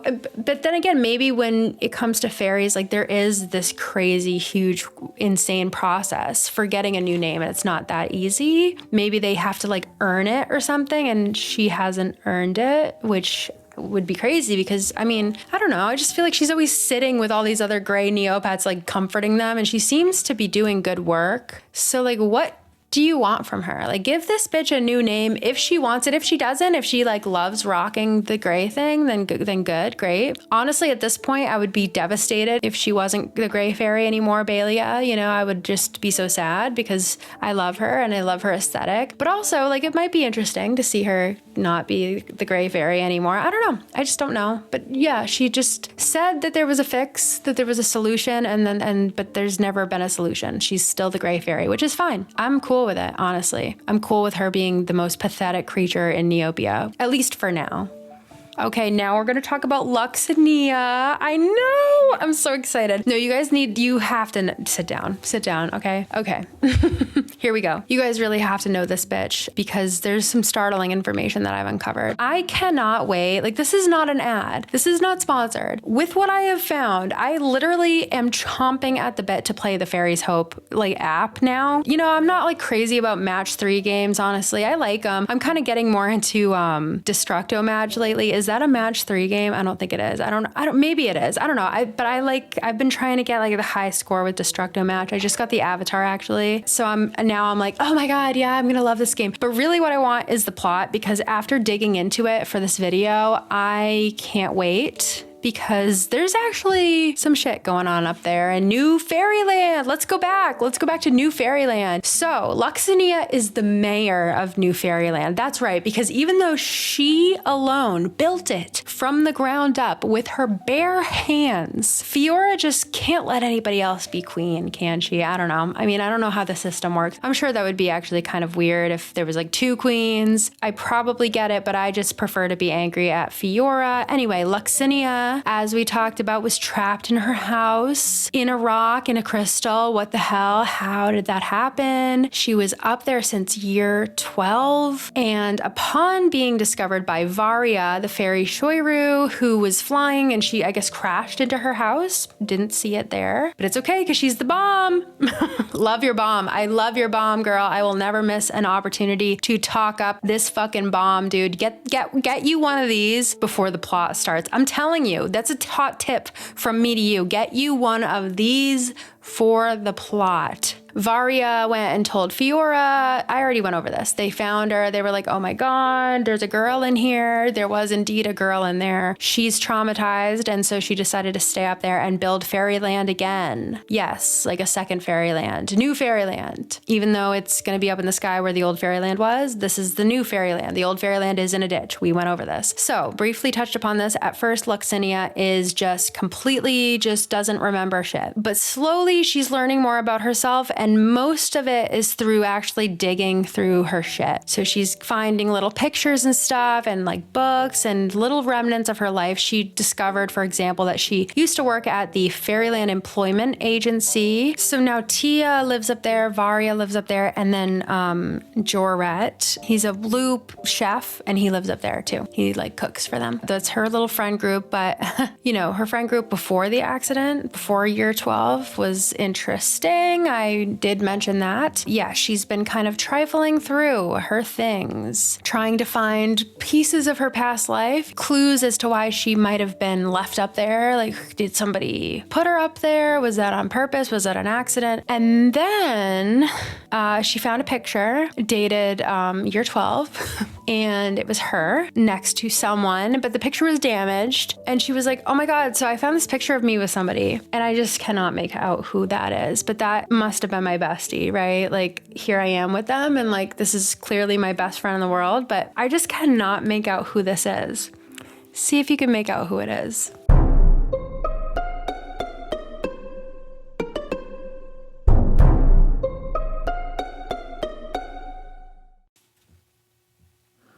Y'all, our sweet girl, Luxinia, was like this with fucking Xandra. That's right. They were besties, dude. Holy shit, right? Our sweet, sweet girl, Xandra's best friend. Were you in on it?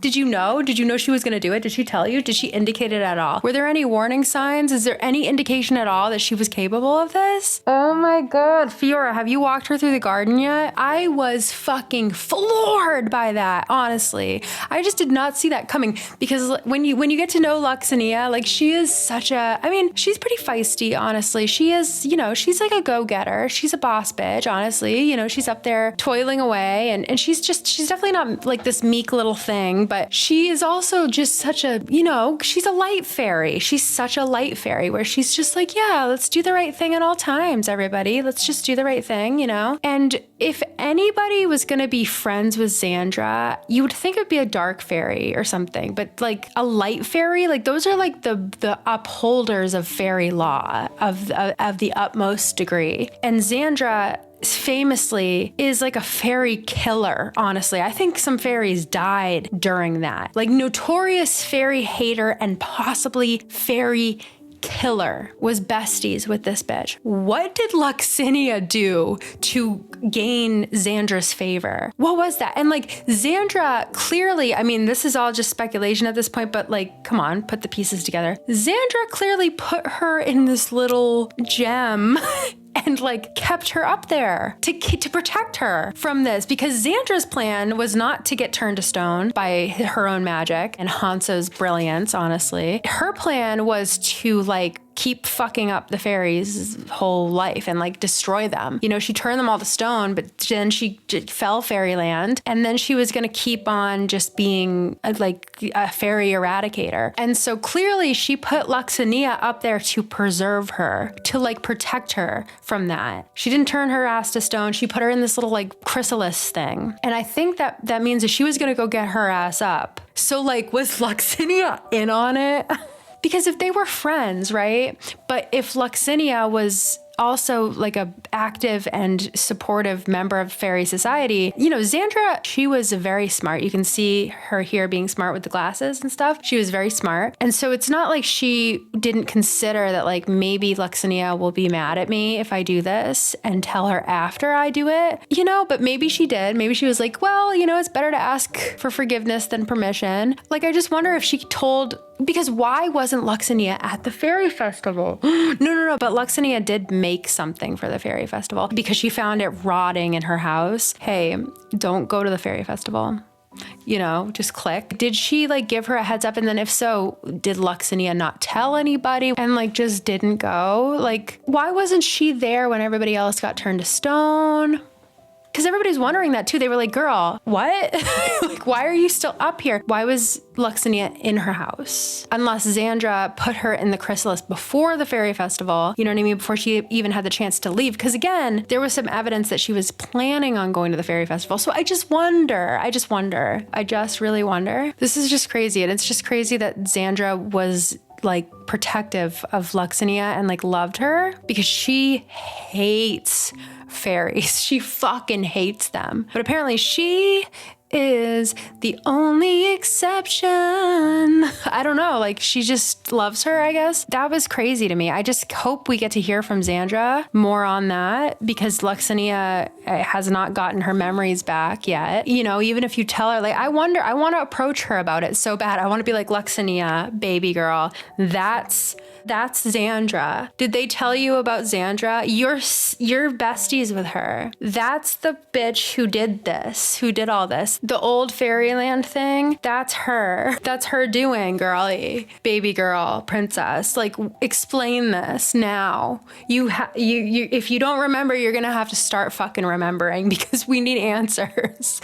Oh my God. Luxinia. What? Like, how did she even end up in that situation? That makes me wonder if Luxinia was the one who wrote the Xandra trick-or-treat story, where Xandra was out like fucking around with maybe void monsters and was at Fairyland University, Academy, whatever, and somebody was writing about how Xandra was their friend and almost tried to kill them, but they still liked her, you know?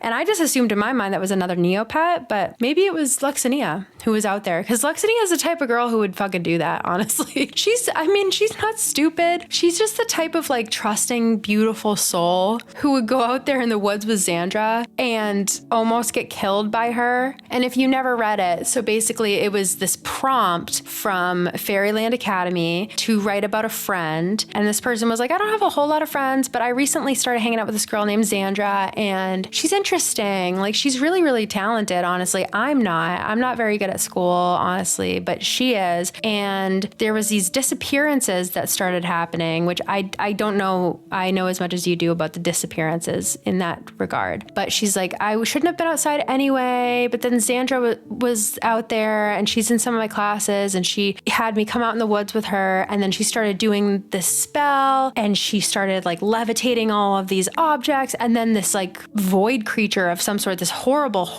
like Lovecraftian eldritch horror comes out. It has like 1,000 eyes and shit. And it's about to like kill this person or something. It's about to get them. And then Xandra is able to trap it in this like thing that she set up with a bunch of trinkets. She set up a bunch of trinkets and made like a cage for it or something, and is able to trap it. And then after that happens, the student that's writing this was just like, okay, well, I'm gonna go. And Xandra's just like, she's a crazy bitch, you know? And the student is like, so I think that means we're friends, right?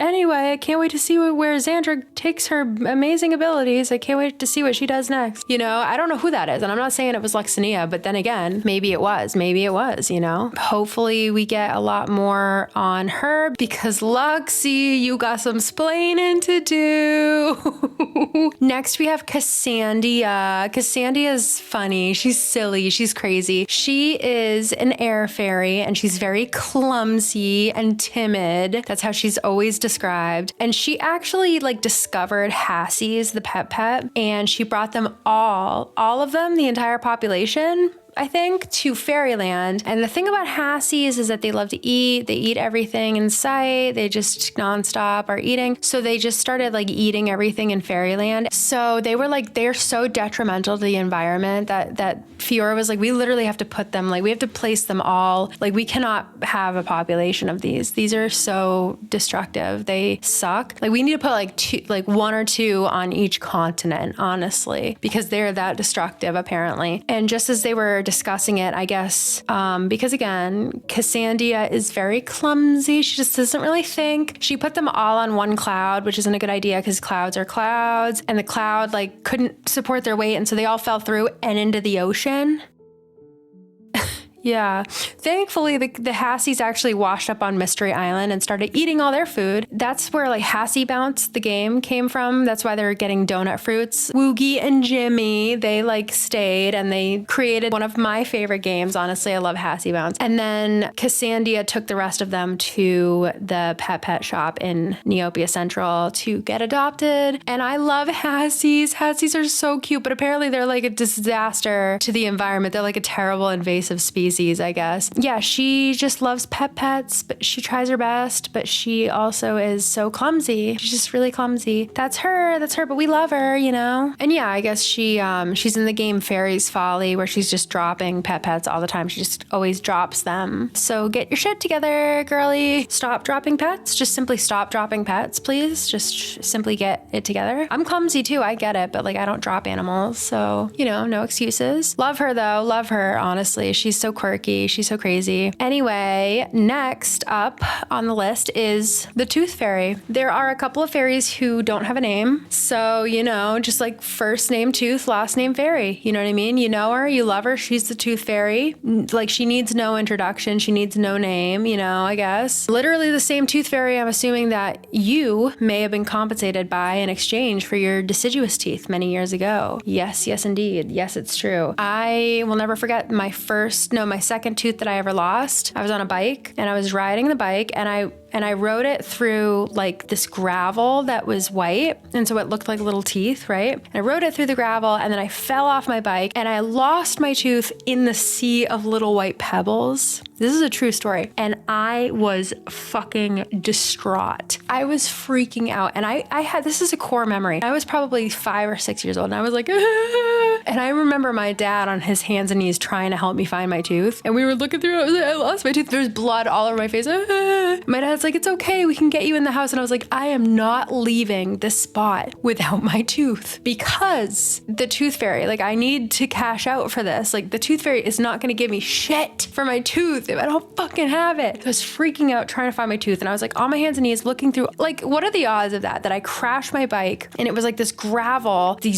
rocks and it was like little white pebbles. So of course, like I couldn't find my fucking tooth. They were all just tooth shaped fucking, every time I would pick one up, I'd be like, I think that's it. No, it's not. My dad would be like, oh, I think I found it. Nope, that's just a fucking rock. We did not find my tooth. We looked for a long time. I would not give up, but it started to get dark and my dad had to finally be like, listen, the tooth fairy knows that you lost your tooth and like she's gonna come out here tonight and use her magic and like instantly, like, cause she can only really pick up teeth. So she's just gonna like hit this place with her magic and the tooth is gonna rise up. She's gonna grab it and she will compensate you. My dad was always so good with the lore and shit. He picked it right up. You know, he should have done that initially, but I think he wanted, you know, me to have the satisfaction of finding my tooth. He taught me never to give up because we did look for that tooth. We looked high and low for that fucking tooth. I mean, I went down and up the driveway on my hands and knees looking for that tooth and so did my dad. And so finally he was like, you know what? You really don't actually need the tooth. Like no matter where it is, like she has this in place because kids lose shit. So of course kids have lost their, like when they lose a tooth, they've actually lost the tooth after losing it. So like you're good. You're still gonna get compensated tonight, even if you don't have the tooth. Anyway, that's the tooth fairy in our world. Now let's talk about the one from Neopia. When's the last time you saw her? I haven't seen her in a while. It might be because we're not babies losing teeth, but in her Neopedia article, it does say that while she like, you know, does the whole teeth thing for Neo points for the kids, she apparently harasses and shames adults about their dental hygiene. So yeah, I mean like definitely brush your teeth for sure, please. And it wouldn't kill you to floss either. I just have a feeling she's like annoying and unrealistic about it. I forgive her though, because look at her outfit. Honestly, the fucking massive fuzzy leg warmers. How many Muppets had to die for her to have those? And then like her gloves come all the way up to her big puffy sleeves. Like, girl, your brain, how does it work? Where did this come from? How did you end up like this? No, it's a good thing. It's a great thing. I just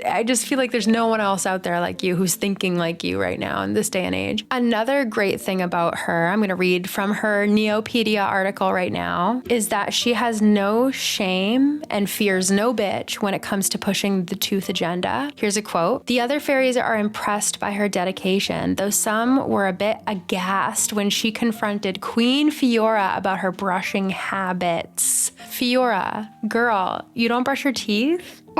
You have to brush them with like a toothbrush and toothpaste, 2 minutes twice a day. Can't believe you didn't know that.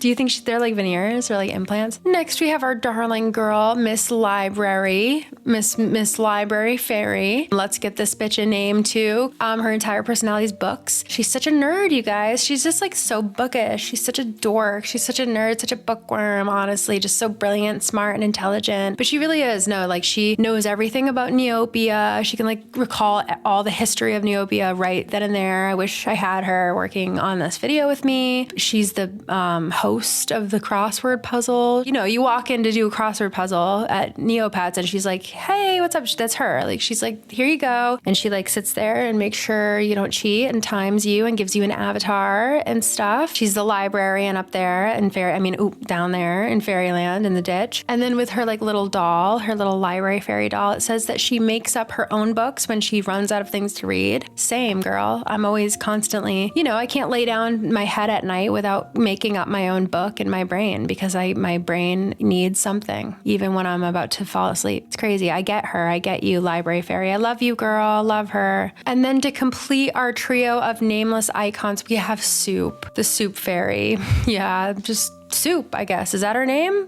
Give her a name. Why doesn't she have a name? I can deal with the Tooth Fairy and the Library Fairy and even the Darkest Fairy not having names. And I said that there was a trio of nameless icons, but the Darkest Fairy, I feel like it's like different because there is an implied name. Like she had a name, but it's not spoken. Like they forgot it because they were so mad at her type shit. Whereas like these bitches just never had a name. Nobody's mad at them. Nobody has any reason not to speak their name, They just don't have names. Anyway, the Soup Fairy is such a fucking Neopets staple, such an icon. She just deserves a name, She also deserves like the utmost respect, but she doesn't get that either. Check out this line from her little description on neopets.com. Get a load of this shit. Unlike the other fairies, she cares very little for her own appearance, preferring to spend her time helping the starving pets of Neopia.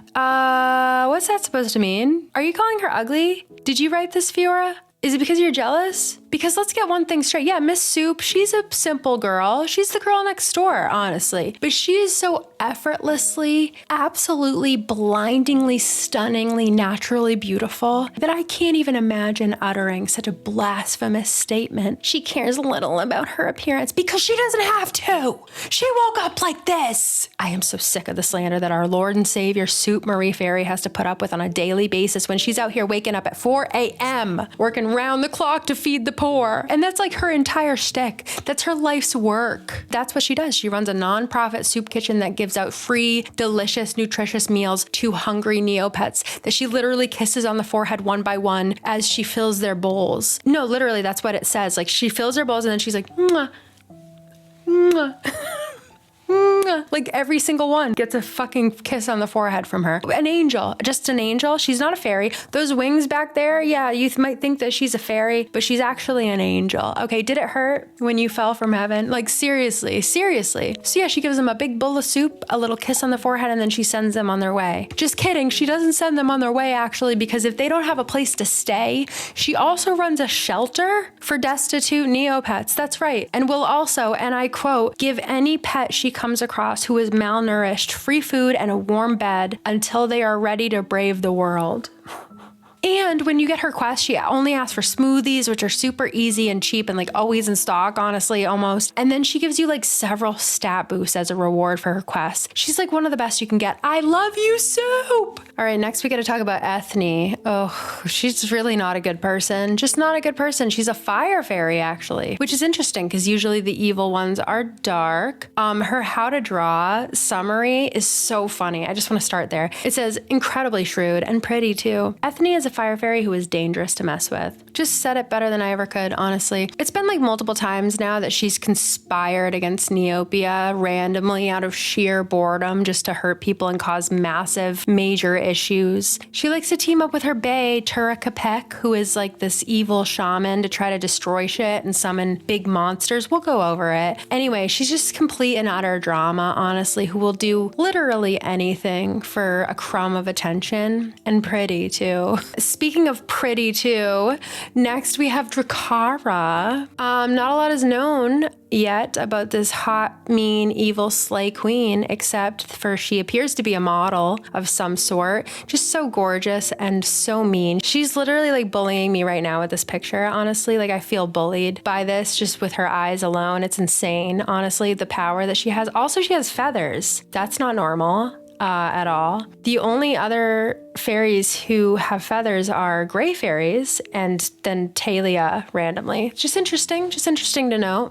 Love a dark fairy. She's a dark fairy. Obviously, did I say that? That's if that's not obvious. Next, we have Ariadne, who is a dark fairy, but she is actually a lovely, lovely, lovely girl. Really a lovely girl. She is totally against the stereotype of dark fairies. She was featured in the puzzle adventure game, which is actually like a little plot in and of itself. And she's, again, so sweet, very, very unproblematic queen, honestly, just so going against the stereotype for dark fairies. We really needed her presence in Neopia, but unfortunately she is now deceased, dead, because of what she was put through. Truly, she's dead because Tura Capek and Eithne were running amok, and Tura Capek possessed her brain and actually used her to do a bunch of evil shit. So then she was living up to the dark fairy stereotypes, and then when they freed her mind from the possession, she ceased to exist and she died. Yep. So that sucks. I don't know. Yeah. Seriously, rest in peace to Ariadne. That's my girl right there, and I just miss her every day. Next, we have Nuria, one of my favorite girls right here. She's like the coolest, hottest bitch alive. And I do mean hottest because genuinely her wings are actual fire, which first of all is so cool. So incredibly hot and cool of her to have fire wings. But second of all, it's unfortunate because you can't get too close to her. You do have to keep your distance because she has fire wings. She's one of those girls who is just too cool for fairyland. So she lives in the Lost Desert where she protects the ancient artifacts and tombs out there that are full of powerful, dangerous shit. Thank God for that, because we really identified a need for her during the Brucey Bee and the Lost Coin plot. Am I right? If you don't know what I'm talking about, you will. Sooner or later, I will tell you all about it. Holy shit. The Lost Desert's defense system is not great. But now that Nuria is there, they should be good. And she also went toe-to-toe with Eithne, of all people. She really is everything that Eithne wishes she was, and I just know it in my heart of hearts. I know it. Eithne is unremarkable. That's why she acts out. But Nuria doesn't even have to fucking try. And Nuria was tracking her ass down trying to stop her evil plan and stuff in the puzzle adventure game. So we just love Nuria. She's amazing. While we're on the subject of fire fairies, let's talk about Bree. Bree. We miss you, Bree. We miss you so much, Bree. Bree is still in my heart, and probably she'll come back, I'm sure. She is the beloved patron fairy of KeyQuest. Oh, what a time to be alive. What a time. KeyQuest was so fucking fun, you guys. I know you probably hear us old as shit players bitching about KeyQuest all the time, but it was that good. Here I am. I'm just honestly, I want to add to the huge stack of anecdotes that you have already heard about how great KeyQuest was, because it really was.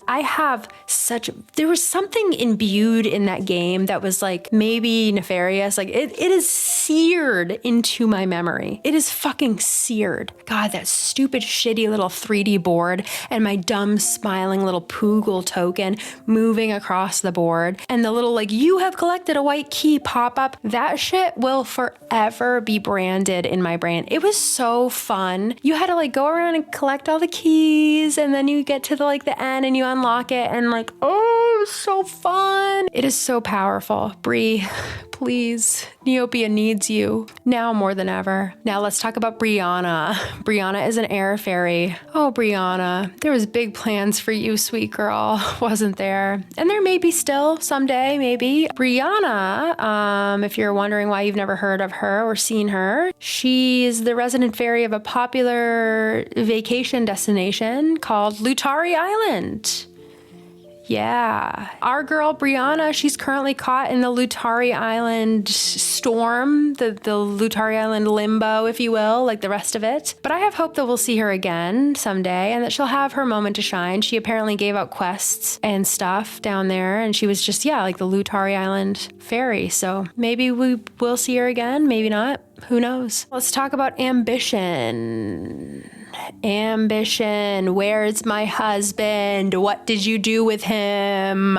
This is Ambition, and she is one of three from the popular indie band, The Three. Just kidding. They are just a group of mean bitches. They get in your mind. They apparently, I mean, like, the whole thing with the three is that they, are said to exist in everybody's mind. But if you have like a weak mind and you're susceptible to that kind of manipulation where they can use your brain, like so the three are like in the back of all of our minds in Neopets. The three have been a major part of at least two Neopets plots and the like rise and fall of two major Neopets quote unquote villains, depends on who you ask. So yeah, just a brief like touch upon. Meridel was not doing great. So they stole this orb of prosperity that was a very important artifact for the Dargan kingdom to give their kingdom prosperity, and that in turn cursed the Dargan kingdom to fall into complete ruin and into poverty and famine and disease, and it cursed all the people to look hot and goth. And then the three swooped in and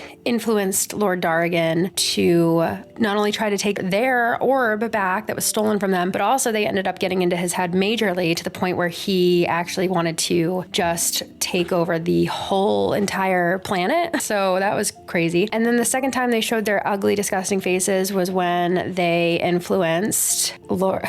Amanda, be normal when talking about Lord Cass challenge starts now. Let's see if I can do it. Lord Cass, who was Lord Dargan's predecessor, he used to be a general in the army, and then he stepped up to the plate, if you will, to lead the kingdom out of the darkness and into better days, and also get, a little bit of revenge just as a treat. Yeah, they influenced him. They were tormenting him at night, and they just made him do things he might not have normally done. Those were the two instances that, again, they were featured heavily in plots, but it has actually been implied that they were behind a lot of the major villainous plots and plans and acts that have overtaken Neopia. I would not at all be surprised, for example, if the three had something to do with the fall of Faerieland and Xandra, because I don't know, Xandra just really went off the deep end, and that's kind of how it happens. They really go off the deep end. I wouldn't be surprised if the three had something to do with Scarblade, Captain Scarblade, who is a evil hot pirate that wants to destroy Morocco at any and all costs for like no reason. And it just seems like he is so obsessed with destroying Morocco again for no reason. He already did it once and then they rebuilt and he was like, we have to destroy it again. And it's like, why? And there are honestly so many others. Jazin and Razul, I think, could have been influenced. Maybe even the Darkest Fairy, because she used to be actually a hero. We will talk about it just very soon, actually, in this video. I don't know about Dr. Sloth. Maybe. He just seems immune for some reason. He seems like he just was born that way. But yeah, generally the mark of somebody who's being influenced by the three is just this like thirst for power at all costs that makes little sense, You know how when like a villain is kind of two-dimensional and it's like, I just want power because power. You can surmise that there might be three other individuals at work, at play, behind the scenes. But again, I don't know. It'd be really cool if we learn more about them. But yeah, Ambition is one of those three. And she's a fairy, actually. She's a powerful spectral force in the form of a fairy. Is she actually even a fairy? If so, how the hell did she get wrapped up in all this shit? Seems like a lot, honestly. Either way, her role in this little trio is to gently and methodically remind whoever they're tormenting of all their hopes and dreams and how they aren't good enough to accomplish any of them. Unless...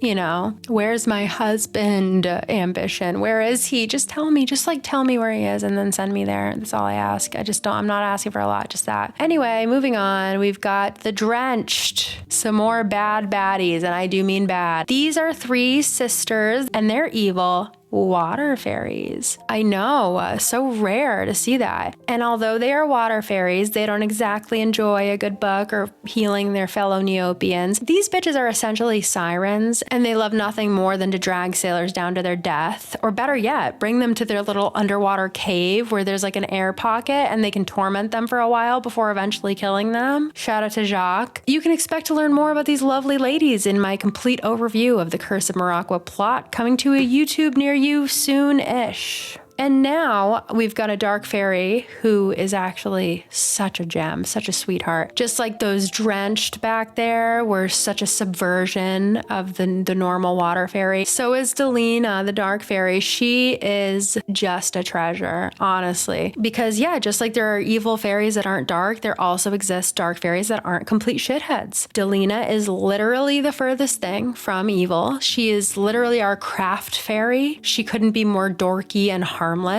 Honestly, she's just such a sweet girl who loves art. She's like such a gay art teacher. She will never wrong you or any of us, and we need to protect her at all costs, okay? She does also offer quests that also require NC stuff, but for some reason it's like less annoying. She's just a good girl. We love her. We love you, Delina. Then we have Marina. She is a water fairy. She's the healing springs girly. Loves to heal, loves to make potions and snowballs and shit. I don't know. Yeah, that's just her little thing that she does. All right, now we are getting into it. We're getting down to the last few. We got Siyana here. First to rise, baby. This powerful slay light fairy is one of the 12. One of the 12 heroes of Altador, that's right. She's one of 3 fairies in that lineup, and specifically, she is the light fairy of the gang. The light to balance the dark, if you will, and we all know who the dark is. So does that make Siyana the lightest fairy? Sure, maybe, probably. She actually is such an icon for this because she gave all the Altador heroes the gift of unnatural longevity,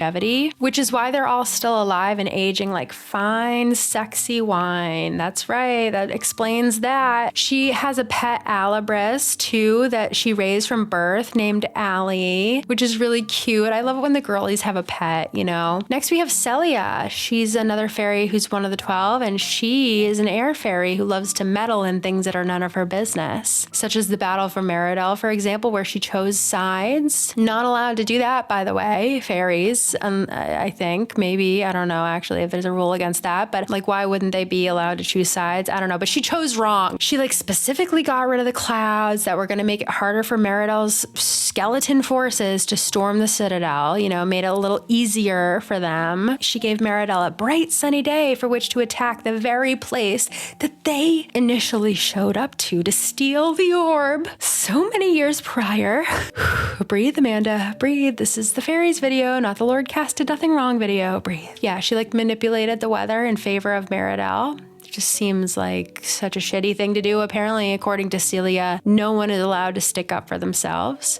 So halfway through this video, I decide to completely change the way that I pronounce Celia or Celia's name. I think it's Celia, honestly. But yeah, I just started saying Celia from here on out. I know, I'm aware. That is how my brain works. Literally halfway through the same thought, like the same train of thought, I just totally just started pronouncing a word a different way. Why am I like this? Does anybody know? And then yeah, she famously caught Jaren in midair and saved him after Lord Cass specifically threw him off the side of the citadel to his death. My personal feelings aside, that was probably really nice of her. Yeah, Jaren he's not that bad. I guess he's just doing his job. I don't know. He wasn't I will say he wasn't a part of the initial Meridel wrongdoings. He really wasn't. So he just showed up there. You know, I really need to get over my thing with Jaren. He got sent there by accident. He accidentally fell through a time portal. He showed up there and they kind of just took him in, you know, and then you can imagine that they probably indoctrinated him and made him think that Dargan are the bad guys, and he became a knight for them, and he's just doing his job. And guess what? Lord Cass was too, and Lord Cass yeeted his ass off the side of the citadel. Then Celia thought that that was her job to infiltrate that decision. Whatever. Oh, did I mention that Celia is also one of the 12, one of the 12 heroes of Altador? Celia is the dreamer, and she I guess she became one of the 12 heroes because she actually caught a blue maru who was randomly falling. She just loves catching men when they're falling, when they're raining, if you will, raining men, if you will. Yeah, she just loves catching them. So that's like her claim to fame, I guess. She's also one of those iconic girlies who does have a pet. She's got like this little Harris who delivers messages for her so she doesn't have to come down to Neopia because she prefers to stay up on her little cloud most of the time. Except for that one time in 2004 where she just happened to be in the neighborhood when Jaren was falling to his death. But other than that, yeah, I think this fairy is super beautiful and cool and awesome. Here's her trading card. I love the caption. Nice catch.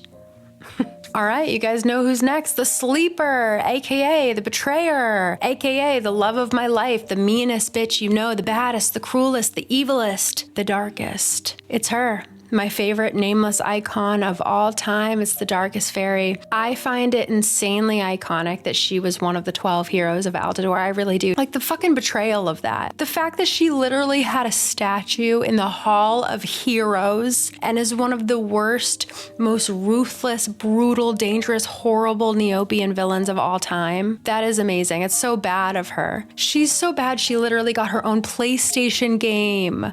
We'll talk about that in a later video. But yeah, this bitch is insane. She's so evil. She's a bad little bitch. She's a rebel, like for real. Her how to draw page calls her the scourge of Neopia. That is so mean, but so true. So yeah, like I said, she used to be in King Altador's inner circle. Like she was one of his besties. Like they were friends, like the 12 heroes and founders of Altador. She got that position actually too from saving King Altador's life.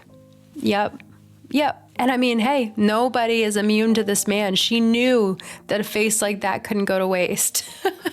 Anyway, yeah, she just totally tricked his ass into thinking she was a hero and got right in there and spent like literal decades upon decades, maybe even like hundreds of years, honestly, being the fakest bitch alive, like fake as hell to every person in her life, until finally she worked up the nerve, the gall, the audacity to betray. And boy, did she. She just like betrayed everyone who knew her. I mean, they were gobsmacked. We will talk about this. I don't want to go too much into all these plots and stuff, but boy, did she betray.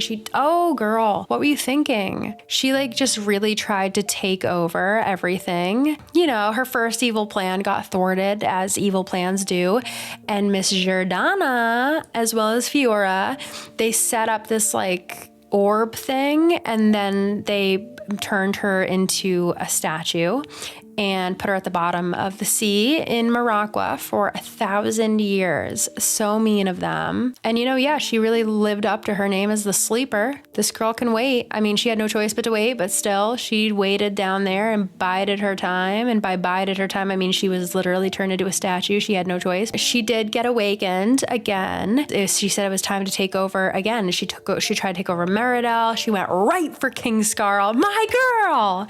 Yes! My girl! And then she went right for Fyora, my girl.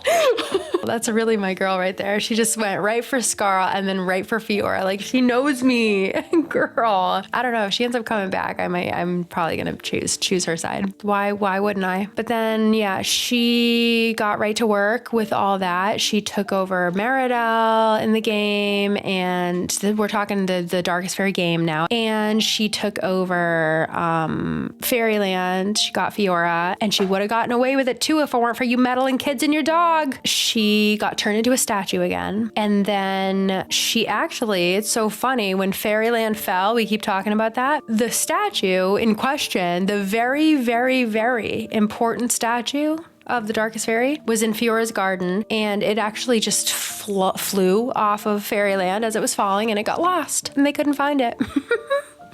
could not find it. And then it did get found again by a friend of Kaia's, actually. This is a Wraith Resurgence plot now. It did get found again. She got freed. She got up to her old tricks and she went right for Fyora again and like...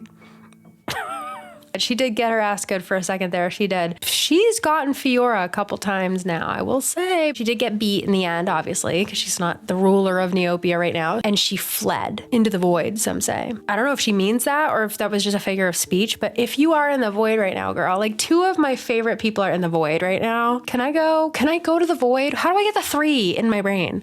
Like, do I have to come to power and then fuck up and then they'll send me to the void? Is that what I have to do? Don't sleep on the sleeper, because my girl will always be back. Anyway, you may be asking yourself now that we've talked about the darkest faerie, like, damn, okay, the darkest faerie. Well, since she's like MIA currently and like in the void or whatever, probably not on the market. Does she have a sister? Well, I'm delighted to report that she actually has 3 sisters and they are all so stunningly gorgeous and brutally mean. That's right. Yep. They are spite, malice, and vanity. And they are everything that you hope they are and more, honestly. They help their sister out during the events of the Darkest Faerie video game, I guess by killing Neopets, by literally, like they actually say it. They're like, let's kill this guy. Let's kill this child. They go try to kill Torment and they're like, let's kill him.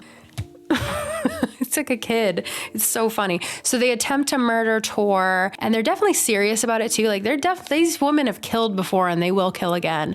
I hope, I pray, I want to see them again so bad. I would love to see them in like Neopets like form. Oh my God, that would be so amazing. Anyway, yeah, they like catch their big sis up with everything she missed for being asleep in a rock in a statue for 1,000 years. And then she like appoints them to her slay bad bitch royal court. And they literally just like lounge around in like King Skarl's throne room. Oh, like this picture of the darkest faerie sitting in King Skarl's fucking throne is everything to me. It's everything to me. You know how much I hate King Skarl, and you know how much I love hot goth bitches. This is everything to me. I personally prefer Meridel this way, being run by 4 of the hottest, most evil goth ladies ever fathomed. But whatever, it's not about me. It's about King Skarl, I guess. Anyway, I just want to read their trading card description to you now. Here it is. And after we kick your butt, we're going shopping. Yes! I love them. All right, at this point, I think I'm done with all the fairies. Now, there are a ton of fairies that are like in NeoQuest games, like the NeoQuest 1 and 2 games. It's kind of like playing Dungeons and Dragons in Neopets, and it's like a little like turn-based click and play game. There's a lot of fairies in that, but they're said to be fictional. I didn't want to cover them because we're not going to get into like this is already so much, so I didn't want to get into all that. Now I just want to go over a couple like little random things I didn't know where to put them. Just some characters I wanted to talk about that aren't necessarily fairies. All right, now for a few random things that I didn't know where else to put them. You know, little characters and tidbits that I'm going to end the video off on. First being Balthazar. Let's talk about Balthazar because you know I had to find a way to be a furry at least once in this video. There's been such an odd lack of me thirsting over fucking Neopets. So yeah, let's talk about Balthi. Most Neopians know Balthazar as a ruthless, twisted fairy hunter, hellbent on bottling up every last damn one of them winged tyrants and selling them on the black market for money. Ooh, Balthi loves money. He's so bad for wanting to have a consistent stream of income. And then while we're right here, by the way, I just want to note that, yeah, it is weird that like I bet you, like maybe if you're like me, sometimes I'll just like see the bottled fairies and I'll be like, wait, how big are the fairies? How big are the fairies again? Are they little? Are they fucking little? This whole time I thought they were like women, the size of grown women walking among us. No, yeah, they are. But they're also in the bottles, right? So it is weird. Yeah, I don't know. Actually, I don't know how to explain that. I feel like Balthazar has a way of making them little. And then when you open the bottles, they come out and they're big again. But I think when he bottles them, he has a way of making them little, I think. Yeah, he bottles them up and he sells them and the reason he sells them, it's like so funny. He like makes the problem that like you fix. And then it's hard. Like you, by buying the fairies, it's one of those things where it's like you are driving the market and then you're driving the fairies fairies to be bottled by buying them, but not buying them. Like the only thing that would eradicate this is to make selling these fairies illegal, but then he sells them illegally. Yeah, if you're buying them, you're not buying them from a shop, you're like buying them illegally and shit. And sometimes he'll hand them to you and stuff, and he'll dump them in the money tree. We'll talk about that later. But then you open it and you get blessed by the fairy because they are like, thank you for saving my life. But then, the cycle continues. Balthazar has a reason to bottle them because we have a reason to open them. So it doesn't stop until we stop opening these bottles. But then if we stop opening the bottles, these fairies are going to die in there. So that would be bad. Yeah. So it's just a cruel little part of life for fairies, I guess, and it's a very smart thing for Balthazar to have come up with. And I really, seriously, I want you to hear me out on this because I can fix him. And I'm dead serious. No, this is like the most serious part of the video. Honestly, this is so serious. It's not a joke. I can and will, and I'm going to fix this man, and the fairies will thank me for it because I know what his issue is, and I know how to deal with it. I know what the underlying problem is, and I'm an expert, in fact, at handling this species because Balthazar is a sad boy. I know. He's a sad boy. Yep, I know. And contrary to popular belief, I actually can resist a sad boy. I really can, okay? I can literally resist a sad boy at any time. I just don't want to. Okay, so tragic backstory and subsequent toxic justification of abhorrent behavior time. When Balthazar was just a child, a puppy, if you will, he was abandoned by his family. Abandoned. Balthazar's family, when I fucking catch you, electric chair, electric chair, electric chair. He looked like this and they walked away. And not only did they abandon him when he was a newborn baby infant puppy dog, they also abandoned him at the edge of the haunted woods.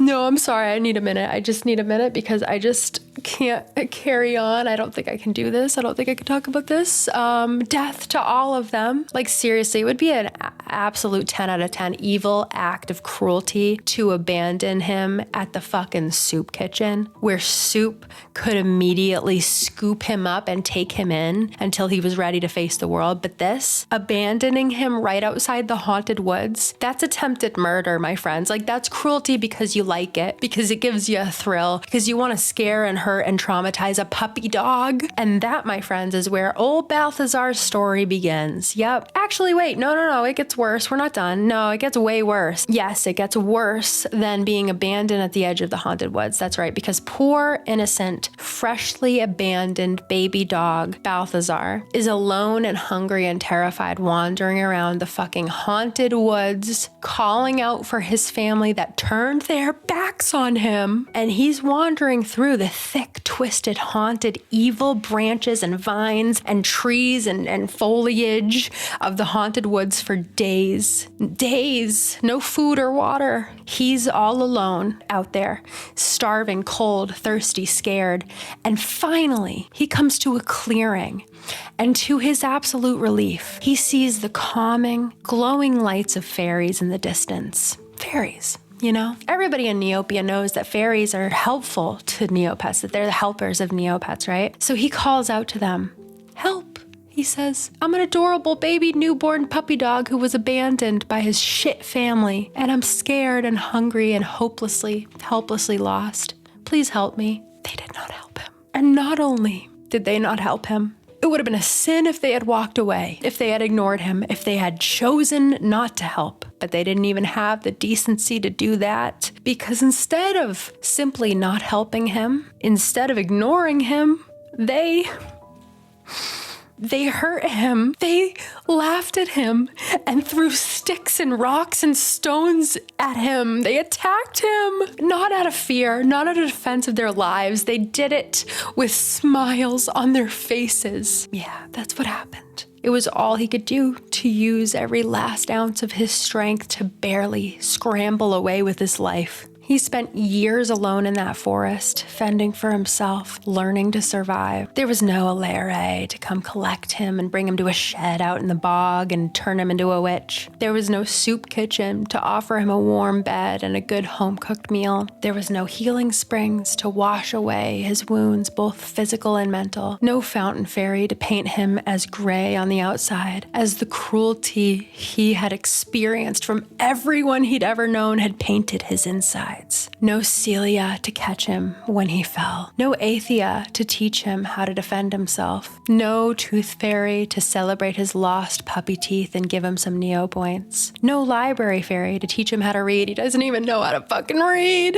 No mira to watch over him from above. No taelia to save him from the cold. And no fyora, queen of all that is right and true, to advocate for him. He had no one, least of all the fairies. The fairies are supposed to help Neopets. They're supposed to protect them. But when the smallest, most helpless Neopian of all time needed help, they threw rocks and sticks at him. And so he decided that they would pay. They would all pay. Can you blame him? So now, years later, that helpless, starving, forgotten puppy dog isn't so little anymore. He's been working out. And of course, just as is usual here in Neopia, he's the bad guy. He's the villain. He's the ruthless, black market fairy bounty hunter with no remorse who's only in it for the money. It's not about the money. It's about sending a message.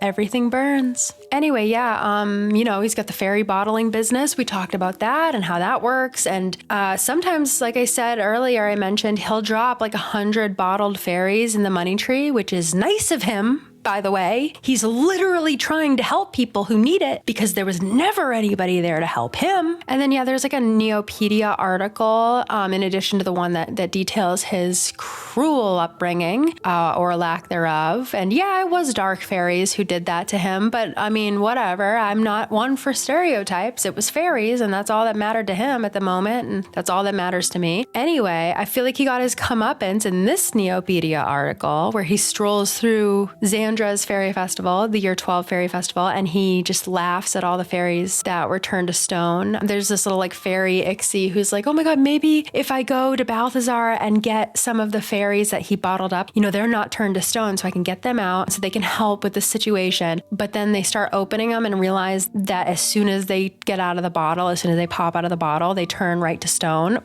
So Balthazar laughs his ass off at this, and then he just goes back home and opens all the bottles that he has ready to be sold. He opens them all just to laugh at them as they turn to stone. See? It's not about the money. He also wrote a book. He's an author. It's called Fairy Imprisonment for Fun and Profit.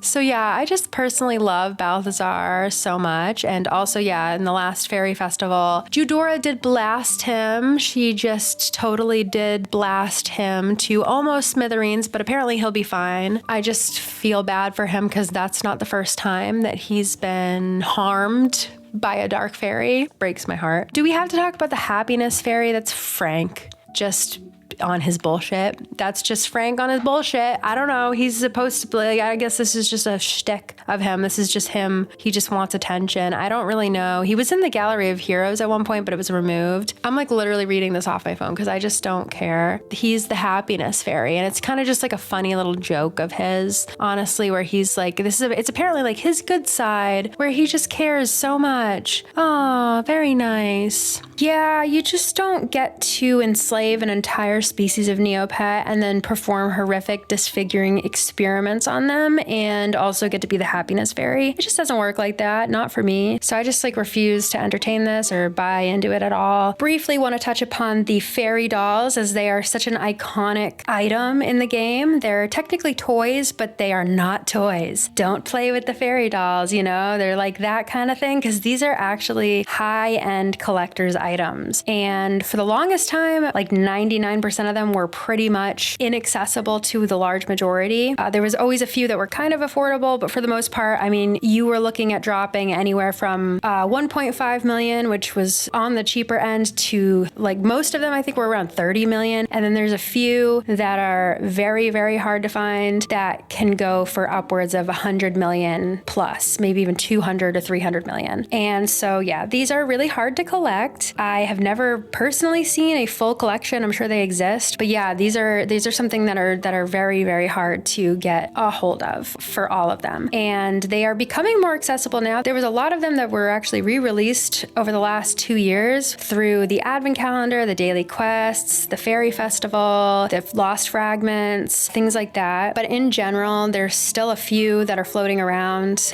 no pun intended, because, you know, they actually, the ones that are really expensive don't float, but there are floating ones that are an NC item. This is a stupid joke, Amanda, shut up. But either way, there are a few of them that are really, really hard to find, namely the Darkest Fairy doll and the Library Fairy doll, I think are the hardest ones to find. But yeah, those are the fairy dolls. They're so cute. They're really, really so cute, honestly. And it's cool that they're like a line of collector's dolls that are kind of hard to get, so you really have to work to collect them. But I am glad that they are slowly but surely becoming more accessible, at least somewhat, so that like, yeah, they're still expensive, but they're not totally out of the realm of possibility. And I can't wait to see if they re-release any more of them. I would love to see more complete collections of these beautiful ladies. Another thing I just wanted to quickly note was that there's a graphic novel that's said to be coming in late 2024. Like,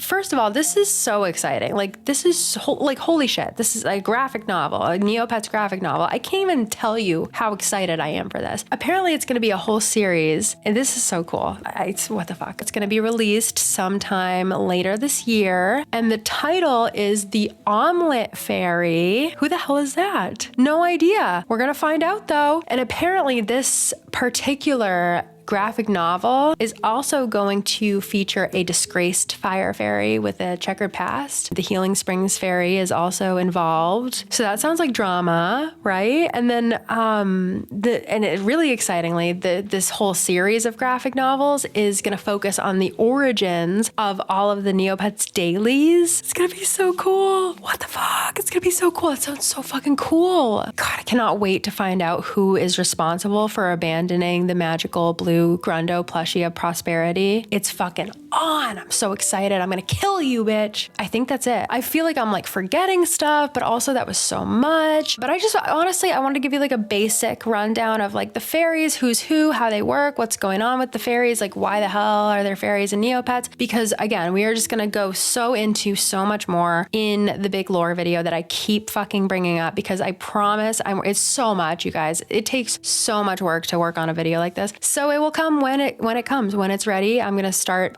recording it soon, but I have to also make other videos. So, you know, it'll come when it comes. And yeah, that's where I'm gonna end this for now. So let me know if I forgot anything. And if I did, again, it might be in the other video. And if you mention it down in the comments, I might be able to put it into the other video and all that. But yeah, it looks like we are definitely in for some awesome fairy lore this coming year, 2024. So there's gonna be a lot more to add in this, but this is what we've got so far. And so yeah, I'm excited to continue to do this to everybody about Neopets lore. And this was an exciting first step into that horrible lifestyle that I love to live. So let me know down below who's your favorite fairy, if you think I have a chance with Lord Cass, and if it doesn't work out with him, do you think that I might have a chance with the Darkest Fairy? Just let me know. Make sure to send me a friend's request, Neo friend request on Neopets, and I will catch you in the next one.